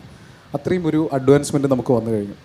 ഒരു ലൈസൻസ് രാജ് സിസ്റ്റത്തിൽ നിന്ന് നമ്മൾ മാറി ഒരു ഫെസിലിറ്റേറ്റർ എന്നുള്ള റോളിലേക്ക് ഗവൺമെൻറ് മാറിക്കഴിഞ്ഞു. ആ ആറ്റിറ്റ്യൂഡ് സിസ്റ്റത്തിൻ്റെ ഭാഗമാകണമെന്നുണ്ടെങ്കിൽ ഫ്രം ടോപ്പ് ടു ബോട്ടം എല്ലാവരും ആ ഒരു ബിസിനസ് ഫെസിലിറ്റേറ്റർ എന്നുള്ള റോളിലേക്ക് മാറണം. നമുക്കറിയാം, ഒരു സ്റ്റേറ്റിൻ്റെ ഡൊമസ്റ്റിക് പ്രൊഡക്ഷനിൽ ഏറ്റവും ഇമ്പോർട്ടൻറ്റ് പങ്ക് വഹിക്കുന്നത് ബിസിനസ് തന്നെയാണ്, അല്ലെങ്കിൽ ഒരു മാനുഫാക്ചറിങ് അല്ലെങ്കിൽ തന്നെ ഇൻഡസ്ട്രീസ് തന്നെയാണ്.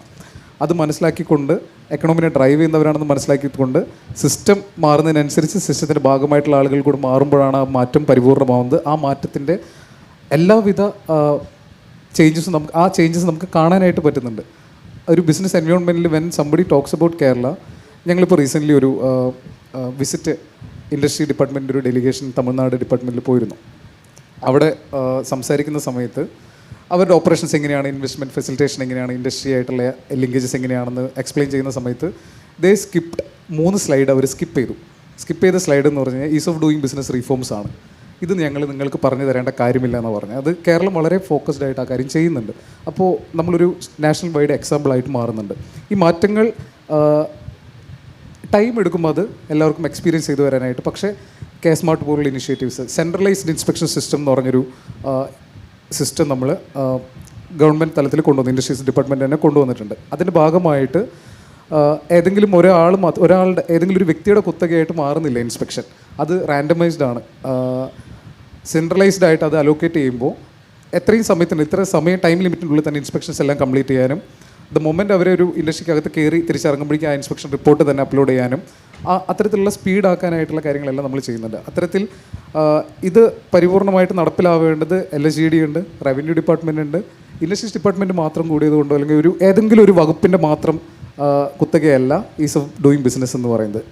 22 ഡിപ്പാർട്ട്മെൻറ്റുകളുടെ തലത്തിലുള്ള റീഫോംസ് നമ്മൾ കഴിഞ്ഞ വർഷം ഇംപ്ലിമെൻറ്റ് ചെയ്തത്. അത് ഇനിയും കൂടുകയാണ്.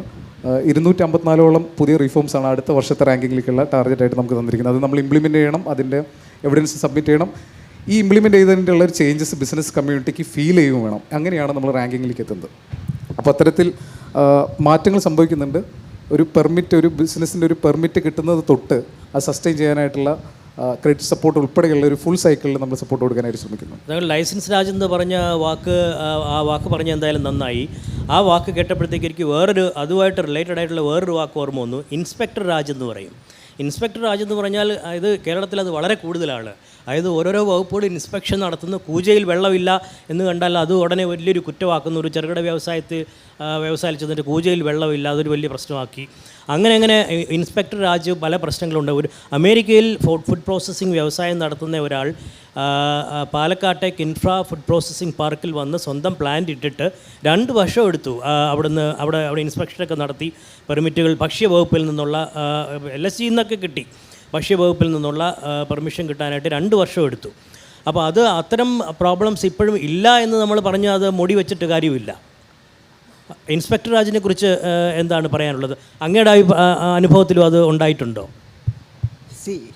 നമ്മൾ ഇൻസ്പെക്ടർ രാജ് എന്ന് പറഞ്ഞ് നമ്മളത് ഇംപ്ലിമെൻറ്റ് ചെയ്യുന്ന ഒരു ഉദ്യോഗസ്ഥനെ കുറ്റം പറയുന്നതിലും ഭേദം നമ്മൾ എങ്ങനെ ആ റൂൾ അമെൻഡ് ചെയ്യാമെന്ന് നമ്മൾ നോക്കണം. കാരണം എന്താണെന്ന് വെച്ച് കഴിഞ്ഞാൽ ആളുകൾ എന്ത് പറഞ്ഞാലും എന്ത് റിഫോം പറഞ്ഞാലും അത് മുകളിൽ നിന്ന് തുടങ്ങിക്കഴിഞ്ഞാൽ താഴെ ലെവലിൽ പലപ്പോഴും ഒബ്ജക്ഷൻ വരും. ആ ഒബ്ജക്ഷൻ നമ്മൾ മനസ്സിലാക്കിക്കൊണ്ട് തന്നെ നമ്മൾ മുന്നോട്ട് പോയാലേ നമ്മൾ നടക്കുകയുള്ളൂ. അപ്പം നമുക്ക് എന്താ ചെയ്യേണ്ടത്? നമുക്ക് ആ റൂൾ എങ്ങനെ മാറ്റിക്കാം? ഒരു പോളിസി ചേഞ്ചാണ്. ഇപ്പോൾ കൂജയിൽ വെള്ളം വെക്കണം, അത് IT industry complete air conditioned atmosphere work ചെയ്യണത് ഒരു ഇൻഡസ്ട്രി കാറ്റഗറിയിലുള്ളവർ കൂജയിൽ വെള്ളം വെക്കണമെന്നുണ്ടെങ്കിൽ അത് 1956 ഫാക്ടറീസ് ആക്ട് ആണെങ്കിൽ അത് മാറ്റണം. അപ്പോൾ നമ്മൾ കാലികമായ പരിഷ്കരണം നമ്മൾ മാറ്റണം. ഈയിടെ ഞാൻ ഒരു കാര്യം പറയാം. ഞാൻ കഴിഞ്ഞ ആഴ്ച നമ്മുടെ ഫിനാൻസ് മിനിസ്റ്ററുടെ ഒരു മീറ്റിംഗ് ഉണ്ടായിരുന്നു. ബജറ്റിനൊരു പ്രീ ബജറ്റ് ഡിസ്കഷൻ എന്ന് പറഞ്ഞിട്ട് എന്നെ വിളിച്ചിരുന്നു. ഞാനവിടെ പോയി സംസാരിച്ചു. ഒരു പർട്ടിക്കുലർ ഇഷ്യൂ, ഒരു പോളിസി ചേഞ്ച് വേണ്ട കാര്യം ഞാൻ പറഞ്ഞതിന് ശേഷം ഞാൻ ആ മീറ്റിങ്ങിൽ നിന്നിറങ്ങി 5 മിനിറ്റ് കഴിഞ്ഞപ്പോൾ എനിക്ക് കേരളത്തിൽ നിന്നൊരു ഫോൺ വന്നു. എന്താണ് സാറ് പറഞ്ഞ പോളിസി ചേഞ്ച് വേണ്ടത്? അതായത് നമ്മളപ്പോൾ പോളിസി ഇംപ്ലിമെൻറ്റ് ചെയ്യുന്നവരെ പറയുന്നതിലും ഭേദം നമ്മൾ ആ പോളിസി മാറ്റുന്നതാണ്. കാരണം പോളിസി മാറ്റിക്കഴിഞ്ഞാൽ അത് സസ്റ്റൈനബിളായിട്ട് പിന്നെ അത് ഒരു ഓർഗനൈസേഷനും ആ പ്രശ്നമില്ലാത്ത രീതിയിൽ നമുക്ക് മുന്നോട്ട് പോകാം. അതല്ലേ ശരി? പോളിസി ചേഞ്ചസ് നമ്മൾ ഡ്രൈവ് ചെയ്യുന്നുണ്ട്. പക്ഷേ അത് ഇംപ്ലിമെൻറ്റ് ചെയ്ത് വരുന്നതിൻ്റെ പ്രശ്നങ്ങൾ ഉണ്ടാകുന്നുണ്ട്. ഇപ്പോൾ സെൻട്രലൈസ്ഡ് ഇൻസ്പെക്ഷൻ സിസ്റ്റത്തെക്കുറിച്ച് പറഞ്ഞാൽ 5.5 ലക്ഷത്തിലധികം സ്ഥാപനങ്ങൾ അതിൽ ഓൾറെഡി രജിസ്റ്റർ ചെയ്ത് കഴിഞ്ഞു. 5.5 ലക്ഷം ഈ ഒരു ചെറിയൊരു ജോഗ്രഫിക്കൽ ഏരിയയിൽ തന്നെ സെൻട്രലൈസ്ഡ് ഇൻസ്പെക്ഷൻ സിസ്റ്റത്തിൻ്റെ ഭാഗമാവുക എന്ന് പറഞ്ഞാൽ തന്നെ വലിയ കാര്യമാണ്. സമയം എടുക്കുന്നൊരു കാര്യമാണ്. ഇൻസ്പെക്ഷൻ രാജ് എന്ന് പറയുന്ന ആ ഒരു നമുക്ക് ലെറ്റ്സ് ആക്സെപ്റ്റ് ദിസ് ഉണ്ട്. ഈ പറഞ്ഞ റൂളാണ് അവർ എനേബിൾ ചെയ്യുന്നത്. ഒരാളും സ്വന്തമായിട്ട് ഉണ്ടാക്കുന്ന ഒരു കാര്യമല്ല. നിയമങ്ങൾ തന്നെയാണ് അത്തരത്തിലൊരു ഒബ്ജക്ഷൻ ക്രിയേറ്റ് ചെയ്യുന്നുണ്ടെങ്കിൽ അവർ എനേബിൾ ചെയ്യുന്നത്. അത്തരത്തിലുള്ള നിയമങ്ങളുടെ കുരുക്കുകൾ കണ്ടെത്താനും അത് മാറ്റാനും സിസ്റ്റം തയ്യാറാവുന്നുണ്ടെന്നുള്ളതിൻ്റെ സൂചന തന്നെയാണ് ഈസ് ഓഫ് ഡൂയിങ് ബിസിനസ്സിന് നമ്മൾ ഇത്രയും ഫോക്കസ് കൊടുക്കുന്നു എന്ന് പറയുന്നത്. അത് സെൻട്രലൈസ്ഡ് ആയിട്ടും സെൻട്രലി ഉള്ള ഇപ്പോൾ ലേബർ ലോസ് ആണെന്നുണ്ടെങ്കിലും ഇവിടെ തന്നെ ഷോപ്സ് ആൻഡ് എസ്റ്റാബ്ലിഷ്മെൻറ്റ് ആക്ട് ആണെന്നുണ്ടെങ്കിലും വളരെ മൈന്യൂട്ടായിട്ടുള്ള ലെവലിലേക്ക് പോയിട്ട് നമ്മളത് ചേഞ്ചസ് വരുത്താനായിട്ട് ശ്രമിക്കുന്നുണ്ട്. 79 റീഫോംസ് ബിൽഡിംഗ് റൂൾസിൽ കഴിഞ്ഞ മാസം വരുത്താമെന്ന് പറഞ്ഞാൽ തന്നെ അത്രയും ആ ഒരു ആറ്റിറ്റ്യൂഡ് ചേഞ്ചാണ് കാണിക്കുന്നത്. അത് it's take time to get implemented. അങ്ങനെ ചെയ്യുന്നുണ്ടായിരിക്കാം. പക്ഷേ പലതിലും ടു ലിറ്റിൽ ടു ലേറ്റ് എന്നുള്ളൊരു പ്രശ്നം നമുക്ക് ഇല്ല എന്ന് നമ്മൾ മൂടി വെച്ചിട്ട് കാര്യമില്ല. അപ്പോൾ ഉദാഹരണത്തിന് ഈ അടുത്ത കാലത്ത് ഗവൺമെൻറ് പുതിയ ഇനിഷ്യേറ്റീവ് കഴിഞ്ഞ ആഴ്ച നടന്നു. അതായത് ചെന്നൈയിൽ പോയിട്ട് തമിഴ്നാട് ഗവൺമെൻറ്റുമായിട്ട് ഒരു ഡിസ്കഷൻ, തമിഴ്നാട് ഇൻഡസ്ട്രീസ് മിനിസ്റ്ററുമായിട്ട് ഡോക്ടർ രാജ അപ്പോൾ അവർ തമിഴ്നാടിൻ്റെ സ്ട്രെങ്ത്തും കേരളത്തിൻ്റെ സ്ട്രെങ്ത്തും നമ്മുടെ വീക്ക്നെസ് അവരുടെ വീക്ക്നെസ് നോക്കിയിട്ട്, ഉദാഹരണത്തിന് അവർക്ക് മിനറൽ സാൻഡ് ഉണ്ട്, പക്ഷേ അവർക്ക് ഇൻഡസ്ട്രി ഇല്ല. നമുക്ക് മിനറൽ സാൻഡും ഇൻഡസ്ട്രിയും ഉണ്ട്. അങ്ങനെയൊക്കെയുള്ള നമുക്ക് ജോയിൻ്റ് എഫോർട്ടിലൂടെ ഇപ്പോൾ പരസ്പരം കമ്പീറ്റ് ചെയ്യുന്നതിന് പകരം ത്രൂ ജോയിൻ്റ് എഫോർട്ട് ഇൻവെസ്റ്റ്മെൻറ്റ് കൊണ്ടുവരുന്നതിനെ കുറിച്ചൊരു ഡിസ്കഷൻ നടത്തിയായിരുന്നു. അത് എത്ര കണ്ട് വിജയിക്കുമെന്നാണ് തോന്നുന്നത്? അതിൽ കിടക്കുന്നതിന് മുമ്പ് ആ ഡിസ്കഷൻ്റെ ഒരു സ്പീഡ് ഞാൻ പറഞ്ഞുതരാം. ഉദ്യോഗ് സമാഗം എന്ന് പറഞ്ഞ പ്രോഗ്രാമിലാണ് ഈസ് ഓഫ് ഡൂയിങ് ബിസിനസ്സിൻ്റെ സൈറ്റ്. ആ ഒരു ഉദ്യോഗ് സമാഗം ഇന്ത്യയിലെ എല്ലാ ഇൻഡസ്ട്രീസ് ഡിപ്പാർട്ട്മെൻറ്റുകളും, എല്ലാ സ്റ്റേറ്റിൻ്റെ ഇൻഡസ്ട്രിയൽ ഡിപ്പാർട്ട്മെൻറ്റുകളും ആ is of doing business award കൊടുക്കുന്ന ഒരു ഫംഗ്ഷനിൽ വെച്ചിട്ടാണ് ഈ ഒരു ഡിസ്കഷൻ സ്റ്റാർട്ട് ചെയ്തത് തന്നെ. കേരളത്തിൻ്റെ ഇൻഡസ്ട്രീസ് മിനിസ്റ്ററും തമിഴ്നാടിൻ്റെ ഇൻഡസ്ട്രീസ് മിനിസ്റ്ററും വിത്തിൻ 15 days ആ ഡിസ്കഷൻ അടുത്ത ലെവലിലേക്ക് നമുക്ക് എത്തിക്കാനായിട്ട് കഴിഞ്ഞു. അനദർ 15 days അതിൻ്റെ ഒരു ഫ്രൂട്ട്ഫുൾ ആയിട്ടുള്ളൊരു നെക്സ്റ്റ് സ്റ്റേജിലേക്ക് നമ്മൾ കടക്കാൻ പോവുകയാണ്. ഈ പറഞ്ഞ ഉദാഹരണത്തിന് അവരുടെ റിസോഴ്സസും നമ്മുടെ ഈ പറഞ്ഞ ഭൗതിക മൂലധനം തന്നെ അത് നമുക്ക് ഉണ്ട്. നമ്മൾ ആ ഒരു ഇന്നോവേഷൻസും അതിൻ്റെ ടെക്നോളജി എല്ലാം നമ്മുടെ കയ്യിലുണ്ട്. അത് നമ്മൾ എക്സ്പ്ലെയിൻ ചെയ്ത് കൊടുക്കുന്ന സമയത്ത് Tamil Nadu was expressing that okay, ഇത് ഞങ്ങളുടെ കയ്യിലില്ല, ഗവൺമെൻറ് ലെവലിലില്ല, മേ ബി പ്രൈവറ്റ് സെക്ടറിൽ കാണുമെന്ന് പറയുന്നത്. പക്ഷേ ഗവൺമെൻറ് ലെവലിൽ ഉണ്ടെങ്കിൽ they can easily collaborate, we can easily collaborate. അങ്ങനെ ഒരു ഡിസ്കഷൻ നമ്മൾ ടേക്ക് ഫോർവേഡ് ചെയ്തു. നമ്മുടെ കെൽട്രോൺ ആണെങ്കിലും KMML ആണെന്നുണ്ടെങ്കിലും അവിടുത്തെ റിസോഴ്സുകൾ ഓൾറെഡി നമ്മൾ മാപ്പ് ചെയ്ത് കഴിഞ്ഞു, നമ്മൾ അവിടെ സാധ്യതകൾ കണ്ടെത്തി കഴിഞ്ഞു. അതോടൊപ്പം തന്നെ അവർക്ക് നമ്മളുടെ ക്യാപ്പബിലിറ്റീസ് നമ്മൾ മനസ്സിലാക്കി കൊടുത്തു. കെൽട്രോണിൻ്റെ ഉൾപ്പെടെയുള്ള ക്യാപ്പബിലിറ്റീസ് നമ്മൾ മനസ്സിലാക്കി കൊടുത്തു. ഇനി എക്സ്ചേഞ്ചസ് നടക്കേണ്ടത് റിയൽ എക്സ്ചേഞ്ചസ് ആണ്. റിസോഴ്സസ് നമ്മൾ ഷെയർ ചെയ്യണം. ക്ലസ്റ്റർ ഡെവലപ്മെൻറ്റിനെ കുറിച്ച് നമ്മൾ പറയുമ്പോൾ ഇപ്പോൾ തന്നെ നമുക്കറിയാം കേരളത്തിൽ മാനുഫാക്ചറിങ് ഇല്ല എന്ന് പറയുമ്പോഴും നമ്മൾ അറിയാതെ തന്നെ നമ്മുടെ ചുറ്റും ഒരുപാട് ക്ലസ്റ്റേഴ്സ് ഉണ്ട്. ഉദാഹരണത്തിന് എറണാകുളത്ത് തന്നെ ഒരു ഫർണിച്ചർ ക്ലസ്റ്റർ ഉണ്ട്, അങ്കമാലിയിൽ. അപ്പോൾ അതുപോലെ നമുക്കിപ്പോൾ മെഡ്ടെക് ക്ലസ്റ്ററായിട്ട് ഞങ്ങളിപ്പോൾ ബയോ 360 പാർക്ക് തോന്നക്കലുണ്ട് തിരുവനന്തപുരത്ത്. അപ്പോൾ അത്തരത്തിലുള്ള ക്ലസ്റ്റേഴ്സ് നമ്മൾ മെക്കട്രോണിക്സിൻ്റെ ഒരു ക്ലസ്റ്റർ ട്രിവാൻഡ്രത്തുണ്ട്, IT-യിൽ ടെക്നോ പാർക്കും ഒക്കെ ആയിട്ട് ബേസ് ചെയ്തിട്ട്. Techno park itself is A cluster. അത്തരത്തിൽ ക്ലസ്റ്ററുകൾ നമ്മൾ അറിഞ്ഞോ അറിയാതെയോ ഫോം ചെയ്ത് വരുന്നുണ്ട്. അത് ഒരു സംസ്ഥാനത്തിനകത്ത് മാത്രം ഒതുങ്ങി നിൽക്കേണ്ട ഒന്നല്ല. 2 സംസ്ഥാനങ്ങൾ കൂടി ചേരുകയാണെന്നുണ്ടെങ്കിൽ മേ ബി നമ്മൾ പറഞ്ഞപ്പോൾ ആക്സസ് ടു മാർക്കറ്റ് ഒരു വലിയ വിഷയമാണെന്ന് പറഞ്ഞു. ഇവിടെ പ്രൊഡ്യൂസ് ചെയ്ത് മറ്റ് മാർക്കറ്റിൽ എത്തിക്കുന്നതിനായിട്ടും കോസ്റ്റ് സേവിങ് മറ്റ് ഫോറിൻ മാർക്കറ്റിൽ നിന്ന് ഇമ്പോർട്ട് ചെയ്യുന്നതാണ് എന്ന് പറയുമ്പോഴും നമുക്ക് വിഴിഞ്ഞം എന്ന സാധ്യത നമ്മുടെ മുമ്പിൽ വലിയൊരു സാധ്യതയായിട്ട് നിൽക്കുന്നുണ്ട്. ഈ ക്ലസ്റ്റർ തമിഴ്നാടും കേരളവും മറ്റ് സംസ്ഥാനങ്ങൾ തൊട്ടടുത്ത് കിടക്കുന്ന സംസ്ഥാനങ്ങൾ ഉൾപ്പെടെയുള്ള ക്ലസ്റ്ററുകൾ നമ്മൾ ഫോം ചെയ്യുക. അപ്പോൾ സ്കെയിൽ ഓഫ് പ്രൊഡക്ഷൻ ചെയ്യുന്ന ഒരു ഇൻഡസ്ട്രി തമിഴ്നാട്ടിൽ ഉണ്ടാകുന്നിരിക്കെ അതിൻ്റെ R&D എന്തുകൊണ്ട് കേരളത്തിലായിക്കൂടാ? ആ രീതിയിൽ നമുക്കൊരു എക്സ്ചേഞ്ചസ് ഒരു ഇൻഡസ്ട്രിയിൽ ഒരു ക്ലസ്റ്റർ എന്നുള്ള രീതിയിൽ വളർന്നു വരാൻ കഴിയുകയാണെന്നുണ്ടെങ്കിൽ മേ ബി പ്രൊഡക്ഷൻ അവിടെ നടക്കട്ടെ, അതിൻ്റെ എക്സ്പോർട്ട് നമുക്ക് ഇവിടെ നടത്താം. അപ്പോൾ അതിൻ്റെ ഒരു വാല്യൂ ഇവിടെ ക്രിയേറ്റ് ചെയ്യും. അതിന് വേണ്ട R&D ഇവിടെ നടക്കട്ടെ, അതിൻ്റെ മാർക്കറ്റിംഗ്. ഇപ്പോൾ ഒരു സ്മൈൽ കർവ് എന്ന് പറയുന്ന ഒരു കാര്യമുണ്ട്. ഒരു ലെറ്റ്സ് ഒരു ഐഫോണിൻ്റെ പ്രൊഡക്ഷനിൽ തന്നെ ഏറ്റവും കൂടുതൽ കോസ്റ്റ് പോകുന്നത് R&Dയിലും അതിൻ്റെ മാർക്കറ്റിങ്ങിലുമാണ്. ആക്ച്വൽ പ്രൊഡക്ഷനിലുള്ള കോസ്റ്റ് വളരെ മിനിസ്ക്യൂളാണ് ഫോർ എ സിംഗിൾ എക്യുപ്മെൻറ്റ് എന്ന് പറയുമ്പോൾ. R&D എന്ന് പറഞ്ഞാൽ അത്രയും വാല്യൂഡീഷൻ നടക്കുന്നത് നമുക്ക് കേരളത്തിൽ നിന്നായിക്കൂടെ? അത്തരത്തിലുള്ളൊരു സ്കെയിൽ ഓഫ് പ്രൊഡക്ഷൻ മറ്റ് സംസ്ഥാനങ്ങളിൽ നടത്തിക്കൂടെ? ലാൻഡും ലേബറും ഈസിലി അവൈലബിൾ ആയിട്ടുള്ള സ്ഥലത്ത് ആ രീതിയിലുള്ളൊരു ഫോക്കസ്ഡ് ആയിട്ടുള്ളൊരു അറ്റ്മോസ്ഫിയർ നമുക്ക് ക്രിയേറ്റ് ചെയ്യാൻ പറ്റും. അതോടൊപ്പം തന്നെ നമ്മുടെ PSUസും തമിഴ്നാടിൻ്റെ റിസോഴ്സസും തമിഴ്നാടിൻ്റെ PSUസും നമ്മുടെ റിസോഴ്സസും കൂടി മാപ്പ് ചെയ്യുക എന്നുള്ളൊരു പ്രാഥമികഘട്ട ചർച്ചയാണ് അന്ന് നടന്നിട്ടുള്ളത്. അത് ഫ്രൂട്ട്ഫുൾ ആവുമെന്നാണ് നമ്മൾ പ്രതീക്ഷിക്കുന്നത്. പക്ഷേ തമിഴ്നാട് ഗവൺമെൻറ് വളരെ ഫാസ്റ്റായിട്ട് ആക്ട് ചെയ്യുന്നതിന് ഒരു ഉദാഹരണം ഞാൻ നേരിൽ കണ്ടിട്ടുള്ളത് തിരുവനന്തപുരത്തെ കുറച്ച് വെജിറ്റബിൾ എക്സ്പോർട്ടേഴ്സ്. അവർ തമിഴ്നാട്ടിൽ ചീഫ് സെക്രട്ടറിയെ കണ്ടിട്ട് അവർ പറഞ്ഞു, ഞങ്ങൾ തിരുവനന്തപുരം എയർപോർട്ട് വഴി എക്സ്പോർട്ട് ചെയ്യുന്ന വെജിറ്റബിൾസ് ഞങ്ങൾ സോഴ്സ് ചെയ്യുന്നത് തമിഴ്നാട്ടിൽ നിന്നാണ്. പക്ഷേ പല ജില്ലകളിൽ പല ഫാമേഴ്സിൻ്റെ അടുത്ത് പോയി ഇത് വാങ്ങേണ്ടി വരുന്നു.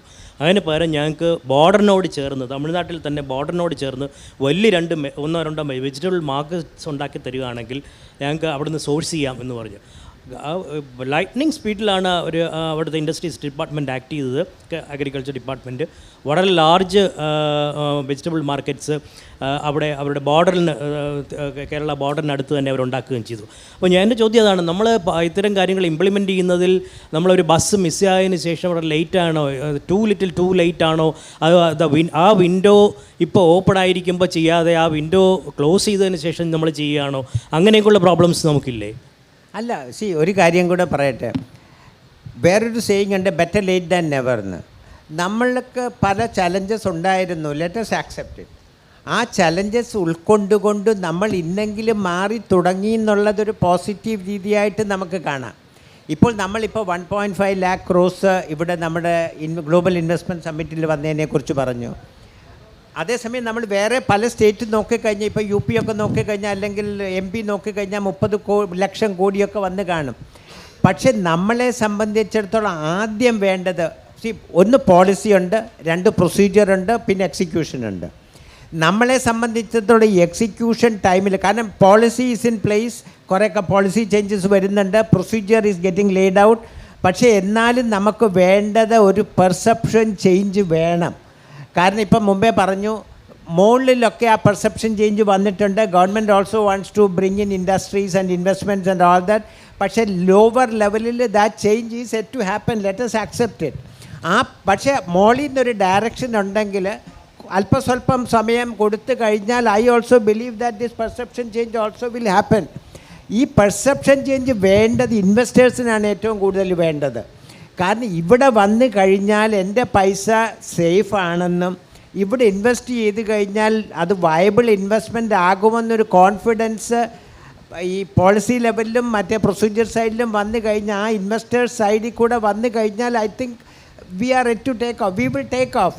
അപ്പോൾ ചേഞ്ച് വന്നല്ലോ എന്ന് സമാധാനിക്കുക, അതിനുവേണ്ടി കൂടുതൽ ശ്രമിക്കുക. അത് മാത്രമേ നമുക്ക് വളരെ റിലവൻ്റ് ആയിട്ടുള്ളൊരു പോയിന്റാണ് ഈ കേരളത്തിൻ്റെ കോണ്ടെക്സ്റ്റിൽ. അതായത് പോളിസിയുണ്ട്, പ്രഖ്യാപനങ്ങളുണ്ട്, പക്ഷേ യാഥാർത്ഥ്യമാവുന്നില്ല, എക്സിക്യൂഷൻ ഇല്ല. കൊച്ചി ബാംഗ്ലൂർ ഇൻഡസ്ട്രിയൽ കോറിഡോർ എന്ന് നമ്മൾ പറഞ്ഞുകൊണ്ടിരിക്കാൻ തുടങ്ങിയിട്ട് എത്ര വർഷമായി? ആമ്പല്ലൂരിലൊരു ഇലക്ട്രോണിക്സ് പാർക്ക് എന്ന് പറഞ്ഞുകൊണ്ടിരിക്കാൻ തുടങ്ങിയിട്ട് എത്ര വർഷമായി? ഇതൊക്കെ പറയുന്നതും പ്രഖ്യാപിക്കുന്നതും അല്ലാതെ അതൊന്നും റിയാലിറ്റിയായി മാറുന്നില്ല. അതെന്തുകൊണ്ട് അത് അങ്ങനെ റിയാലിറ്റി ആകാത്തത് എന്തുകൊണ്ടാണ്? റീസെൻ്റ്ലി എനിക്ക് തോന്നുന്നു നമ്മൾ ഒരുപാട് മിത്തുകൾ ഇപ്പോഴും നമ്മൾ ഫാൻറ്റസൈസ് ചെയ്തുകൊണ്ടിരിക്കുന്നുണ്ട്, മിത്തും റിയാലിറ്റിയും തമ്മിൽ. ഇന്നലെ വളരെ സിഗ്നിഫിക്കൻ്റ് ആയിട്ടുള്ള റിപ്പോർട്ട് പ്രസൻറ്റ് ചെയ്തത് ഡെലോയിറ്റ് ആണ് പ്രസൻറ്റ് ചെയ്തത്. അഗ്രി MSME ലിങ്കേജിനെ കുറിച്ച് മൊത്തത്തിലുള്ളൊരു മിത്ത് എന്ന് പറഞ്ഞു കഴിഞ്ഞാൽ കേരളത്തിൽ ഇലക്ട്രിസിറ്റി കോസ്റ്റ് കൂടുതലാണ് എന്നുള്ളതാണ്.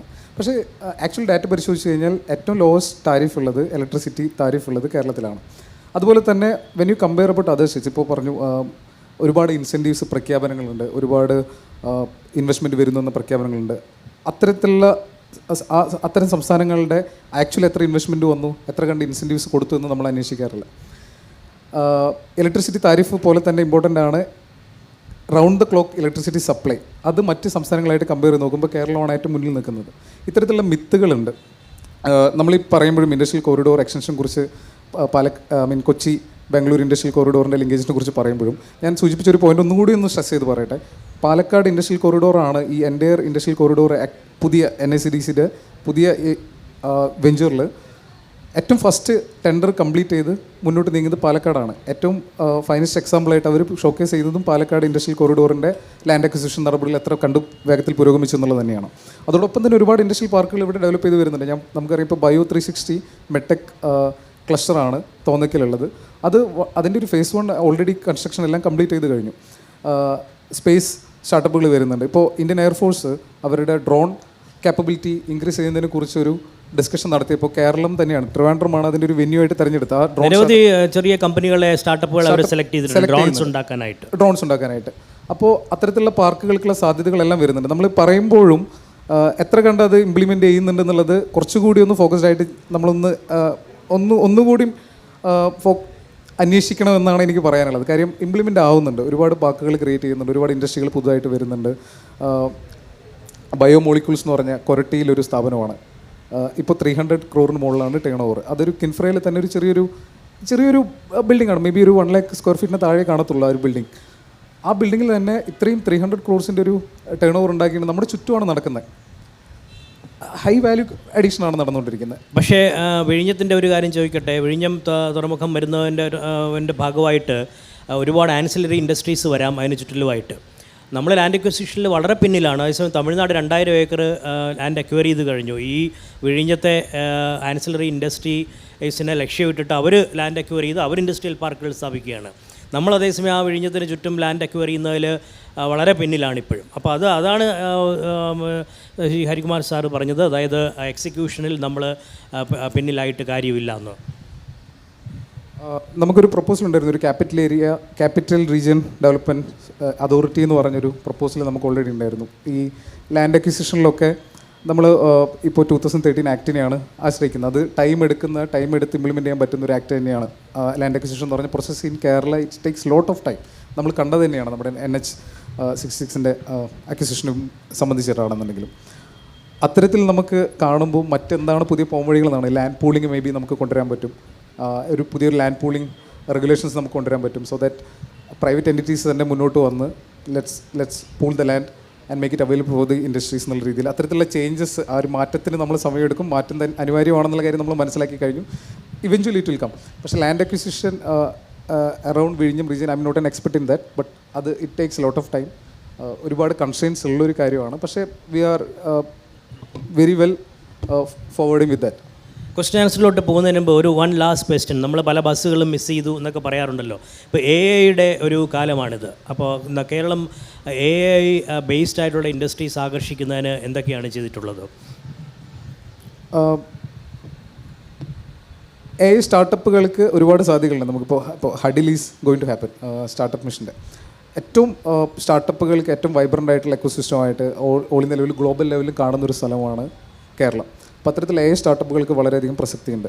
അതുപോലെ തന്നെ ഗ്ലോബൽ ജയൻസ് ആയിട്ടുള്ള AIയിൽ തന്നെ ജയൻസ് ആയിട്ടുള്ള എൻറ്റിറ്റീസിൻ്റെ GCCകൾക്ക് കേരളത്തിൽ തുടങ്ങാനായിട്ടുള്ള എല്ലാ സാധ്യതകളും അതിനനുസരിച്ചുള്ള ഒരു consistent supply of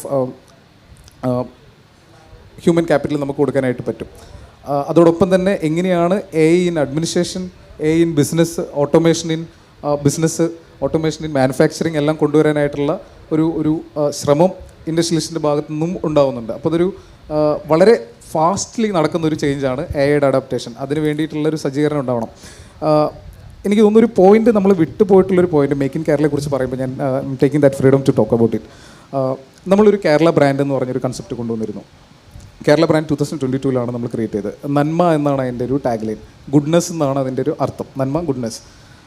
ethical standards നമ്മളൊരു പ്രൊഡക്റ്റ് മാനുഫാക്ചറിംഗ് ഇപ്പോൾ പറയാം, പരമ്പരാഗത മേഖലയാണെന്നുണ്ടെങ്കിലും ഒരു PSU ഓറിയൻറ്റഡ് ആയിട്ടുള്ള പ്രൊഡക്ഷൻ ആണെന്നുണ്ടെങ്കിലും കയറ്, സുഗന്ധവ്യഞ്ജനങ്ങൾ, കാഷ്യൂ എന്നിവിടെ തുടങ്ങി വെളിച്ചെണ്ണ, ഇപ്പോൾ കാണുന്ന ഏറ്റവും ഹൈ വാല്യൂ ക്രിയേറ്റ് ചെയ്യുന്ന പ്രൊഡക്ഷൻ ഉൾപ്പെടെ നമ്മൾ കേരളത്തിൻ്റേതായിട്ടുള്ളൊരു തനതായിട്ടുള്ള മുഖമുദ്ര പതിപ്പിക്കാനായിട്ട് നമ്മൾ ശ്രമിക്കണം. കേരളത്തിൻ്റെ ഒരു ബ്രാൻഡ് എന്ന് പറയുന്നത് കേവലം ടൂറിസം ഒരു ലൊക്കേഷനായിട്ട് ഒരു വളരെ സോർട്ട് ഔട്ട് ആയിട്ടുള്ളൊരു ലൊക്കേഷൻ എന്നുള്ള നിലയിൽ ടൂറിസത്തിന് അങ്ങനെ AI വേണ്ട. അദ്ദേഹത്തിൻ്റെ സാറിനും അതുപോലെ ഒരു പ്രത്യേകതയുള്ളത് ആയുർവേദം പോലുള്ള നമ്മുടെ പഴയ ശാസ്ത്രങ്ങൾക്ക് എത്ര AI വന്നാലും അതിനെയൊന്നും ബാധിക്കത്തില്ല അല്ലേ? അല്ല, അങ്ങനെ പറയാൻ പറ്റില്ല. നമ്മൾ AI ഒരു ചലഞ്ചായി കാണുന്നതിലും ഭേദം AI എങ്ങനെ എനേബിളറാക്കി കൺസിഡർ ചെയ്യാമെന്ന് നോക്കിയാലേ കാര്യമുള്ളൂ. ഇപ്പം ഏത് മേഖലയിലാണെങ്കിലും, ഇപ്പോൾ ആയുർവേദ മേഖലയിലാണെങ്കിലും നമുക്ക് എങ്ങനെ AI ഒരു എനേബിളറാക്കി എന്ന് പറഞ്ഞു കഴിഞ്ഞാൽ നമുക്കൊരു ചലഞ്ചായി കാണേണ്ട കാര്യമില്ല. അങ്ങനെ മാത്രമേ കാണാവുള്ളൂ. നമ്മൾ പണ്ട് കമ്പ്യൂട്ടർ വന്നപ്പോൾ എല്ലാവരും വിചാരിച്ചു കുറേ ആളുകളുടെ ജോലി പോകുന്നു. പക്ഷേ നമ്മുടെ ജോലിയുടെ പ്രൊഫൈല് മാറിയെന്നേ ഉള്ളൂ. AI അങ്ങനെ മാത്രം നമ്മൾ കണ്ടാൽ മതി. പുതിയ ജോലി വരും, പുതിയ നേച്ചർ ഓഫ് ജോബ്, നമ്മുടെ ജോലി ചെയ്യുന്ന രീതി മാറും എന്ന് മാത്രം നമ്മൾ കൺസിഡർ ചെയ്താൽ മതി. Q&Aയിലേക്ക് പോവാം. ചോദ്യങ്ങൾ ചോദിക്കുക. I M Unnikrishnan. ഞാനൊരു അഡ്വക്കേറ്റാണ്, ഹൈക്കോടതി പ്രാക്ടീസ്. ഇപ്പോൾ മിസ്റ്റർ കിഷോർ പറഞ്ഞ കാര്യത്തിൽ ഒരു ചെറിയ കറക്ഷൻ പറയാനാണ്. ലാൻഡ് റിഫോംസ് ആക്ടിൻ്റെ കാര്യം പറഞ്ഞു. ലാൻഡ് റിഫോംസ് ആക്ടിൻ്റെ 81-ാം വകുപ്പ് പ്രകാരം സർക്കാരിന് ഉചിതമാണെന്ന് തോന്നുമെങ്കിൽ സീലിംഗ് ലിമിറ്റിൽ നിന്ന് എത്ര വേണമെങ്കിലും ഒഴിവാക്കി കൊടുക്കാം. അതുണ്ട്. അതിനിപ്പോൾ ഒരു പുതിയ അമെൻമെൻറ്റിൻ്റെ ആവശ്യമില്ല. അത് ഇവിടെ അങ്ങനെ ഉണ്ടായിട്ടുണ്ട്. അതിൽ ചിലതിൽ മിസ്യൂസും ഉണ്ടായിട്ടുണ്ട്. ഞാനത് പറയുകയാണെങ്കിൽ മിസ്റ്റർ വിഷ്ണുരാജിനും എനിക്കും അറിയാവുന്നൊരു കേസ് ഇവിടെ തന്നെ ഉണ്ട്. അപ്പോൾ അതിവിടെ ഇല്ലാഞ്ഞിട്ടല്ല, അത് ആ വകുപ്പുകൾ ഇവിടെ ഉണ്ട്. ഇപ്പോൾ ഇദ്ദേഹം മിസ്റ്റർ ഹരികുമാർ പറഞ്ഞതുപോലെ ബെറ്റർ ലേറ്റ് ദാൻ നെവർ എന്നുള്ള ഒരു പോളിസിയാണ് വേണ്ടത്. ഇനി രണ്ടാമത്തെ കാര്യം, എനിക്ക് തോന്നുന്നു ഒരു കാര്യം വിട്ടുപോയത്. കേരള ഗവൺമെൻറ് ഈ ഗവൺമെൻറ് വന്നതിന് ശേഷം ഒരു പുതിയ നിയമം കൂടി ഉണ്ടാക്കിയിട്ടുണ്ട്. Kerala mini micro and what is that act 2019 ഒരു ആക്ട് ഉണ്ടാക്കിയിട്ടുണ്ട്. അതുപ്രകാരം 10 കോടിയിൽ താഴെയുള്ള ഇൻഡസ്ട്രീസിനെ 3 വർഷത്തേക്ക് പല ലൈസൻസുകളിൽ നിന്നും എക്സംപ്റ്റ് ചെയ്തിട്ടുണ്ട്. അപ്പോൾ അതുണ്ട്. അപ്പോൾ നേരത്തെ പറഞ്ഞ ഇൻസ്പെക്ടർ രാജും മറ്റേ രാജുവും ഒന്നും ഇല്ല. പിന്നെ അതിനകത്തുള്ളൊരു കാര്യം എന്താണെന്നറിയോ? ഇദ്ദേഹം പറഞ്ഞ മാതിരി there are myths and realities. അപ്പോൾ ചില ആളുകൾ മനഃപൂർവ്വം മിത്ത് ഉണ്ടാക്കിയിട്ട് ഇവിടെ ഒരു ഇൻവെസ്റ്റ്മെൻറ്റ് ഫ്രണ്ട്ലി സ്റ്റേറ്റ് അല്ല എന്ന് പറയാൻ ശ്രമിക്കുകയാണെങ്കിൽ അത് വായിക്കാനും ഒരുപാട് ആളുകളുണ്ടാവും. അത് my respectful opinion is that അത് കേരളത്തിനോട് മുഴുവൻ ചെയ്യുന്ന ഒരു ദ്രോഹമായിട്ട് മാറും. അപ്പോൾ എല്ലാവരും കൂടി ഇത് നമ്മുടെ രാജ്യം, കേരളം നമ്മുടെ സംസ്ഥാനമാണ്, നമ്മുടെ സംസ്ഥാനം വികസിക്കണം എന്നുള്ള രീതിയിൽ മാധ്യമങ്ങൾ കൂടി ചെയ്യണം എന്നാണ് എനിക്ക് പറയാനുള്ളത്. പ്രത്യേകിച്ച് ഇത് ഹോസ്റ്റ് ചെയ്യുന്ന ഒരു പ്രധാനപ്പെട്ട മാധ്യമമായതുകൊണ്ട്. Thank you. ഞാനൊന്ന് ആഡ് ഓൺ ചെയ്തോട്ടെ അതിലേക്ക്. സെക്ഷൻ സപ്ലിമെൻ്റ് ചെയ്യാം. സെക്ഷൻ 81 പ്രകാരം നമ്മൾ എക്സംഷൻസ് കൊടുക്കുന്നുണ്ട്. ഒരു ഇൻവെസ്റ്ററെ സംബന്ധിച്ചിടത്തോളം ഒരാൾ ഇൻവെസ്റ്റ് ചെയ്യാന്ന് ഇറ്റ്സ് ആൻ ഐഡിയ തോന്നുകയാണ്. Let's invest in some business somewhere എന്ന് പറയുമ്പോൾ ഒരു ഇൻവെസ്റ്റ്മെൻറ്റ് ഫ്രണ്ട്ലിനെസ്സിനെ കുറിച്ച് നോക്കുമ്പോൾ അവർ സെർച്ച് ചെയ്യുമ്പോൾ ഫസ്റ്റ് കാണുന്നത് ന്യൂസാണ്. ന്യൂസ് പറയുമ്പോൾ ഒരു whether A state is investment friendly എന്ന് പറയുമ്പോൾ കേരളത്തിനെ കുറിച്ച് സെർച്ച് ചെയ്യുമ്പോൾ അവർ കാണേണ്ടത് ഇത്ര ബിസിനസ് സംരംഭങ്ങൾ പൂട്ടിപ്പോയി എന്നല്ല, കാണേണ്ട ഭാഗത്ത് ഇത്ര ബിസിനസ് സംരംഭങ്ങൾ ആരംഭിച്ചു, ഇത്രയും ഫെസിലിറ്റേഷൻ അവിടെ ഉണ്ട്. ആ വാർത്തയാണ് മുന്നിട്ട് നിൽക്കേണ്ടത്. ആ വാർത്ത കെട്ടിപ്പടുക്കുന്നതിൽ നമ്മളെല്ലാവരും മുന്നിട്ട് നിന്നാൽ മാത്രമാണ് ഇൻവെസ്റ്റ്മെൻറ്റ് ഈസിൽ നമുക്ക് അട്രാക്ട് ചെയ്യാൻ പറ്റുള്ളൂ. Yes, on that positive note, I think we can conclude this session.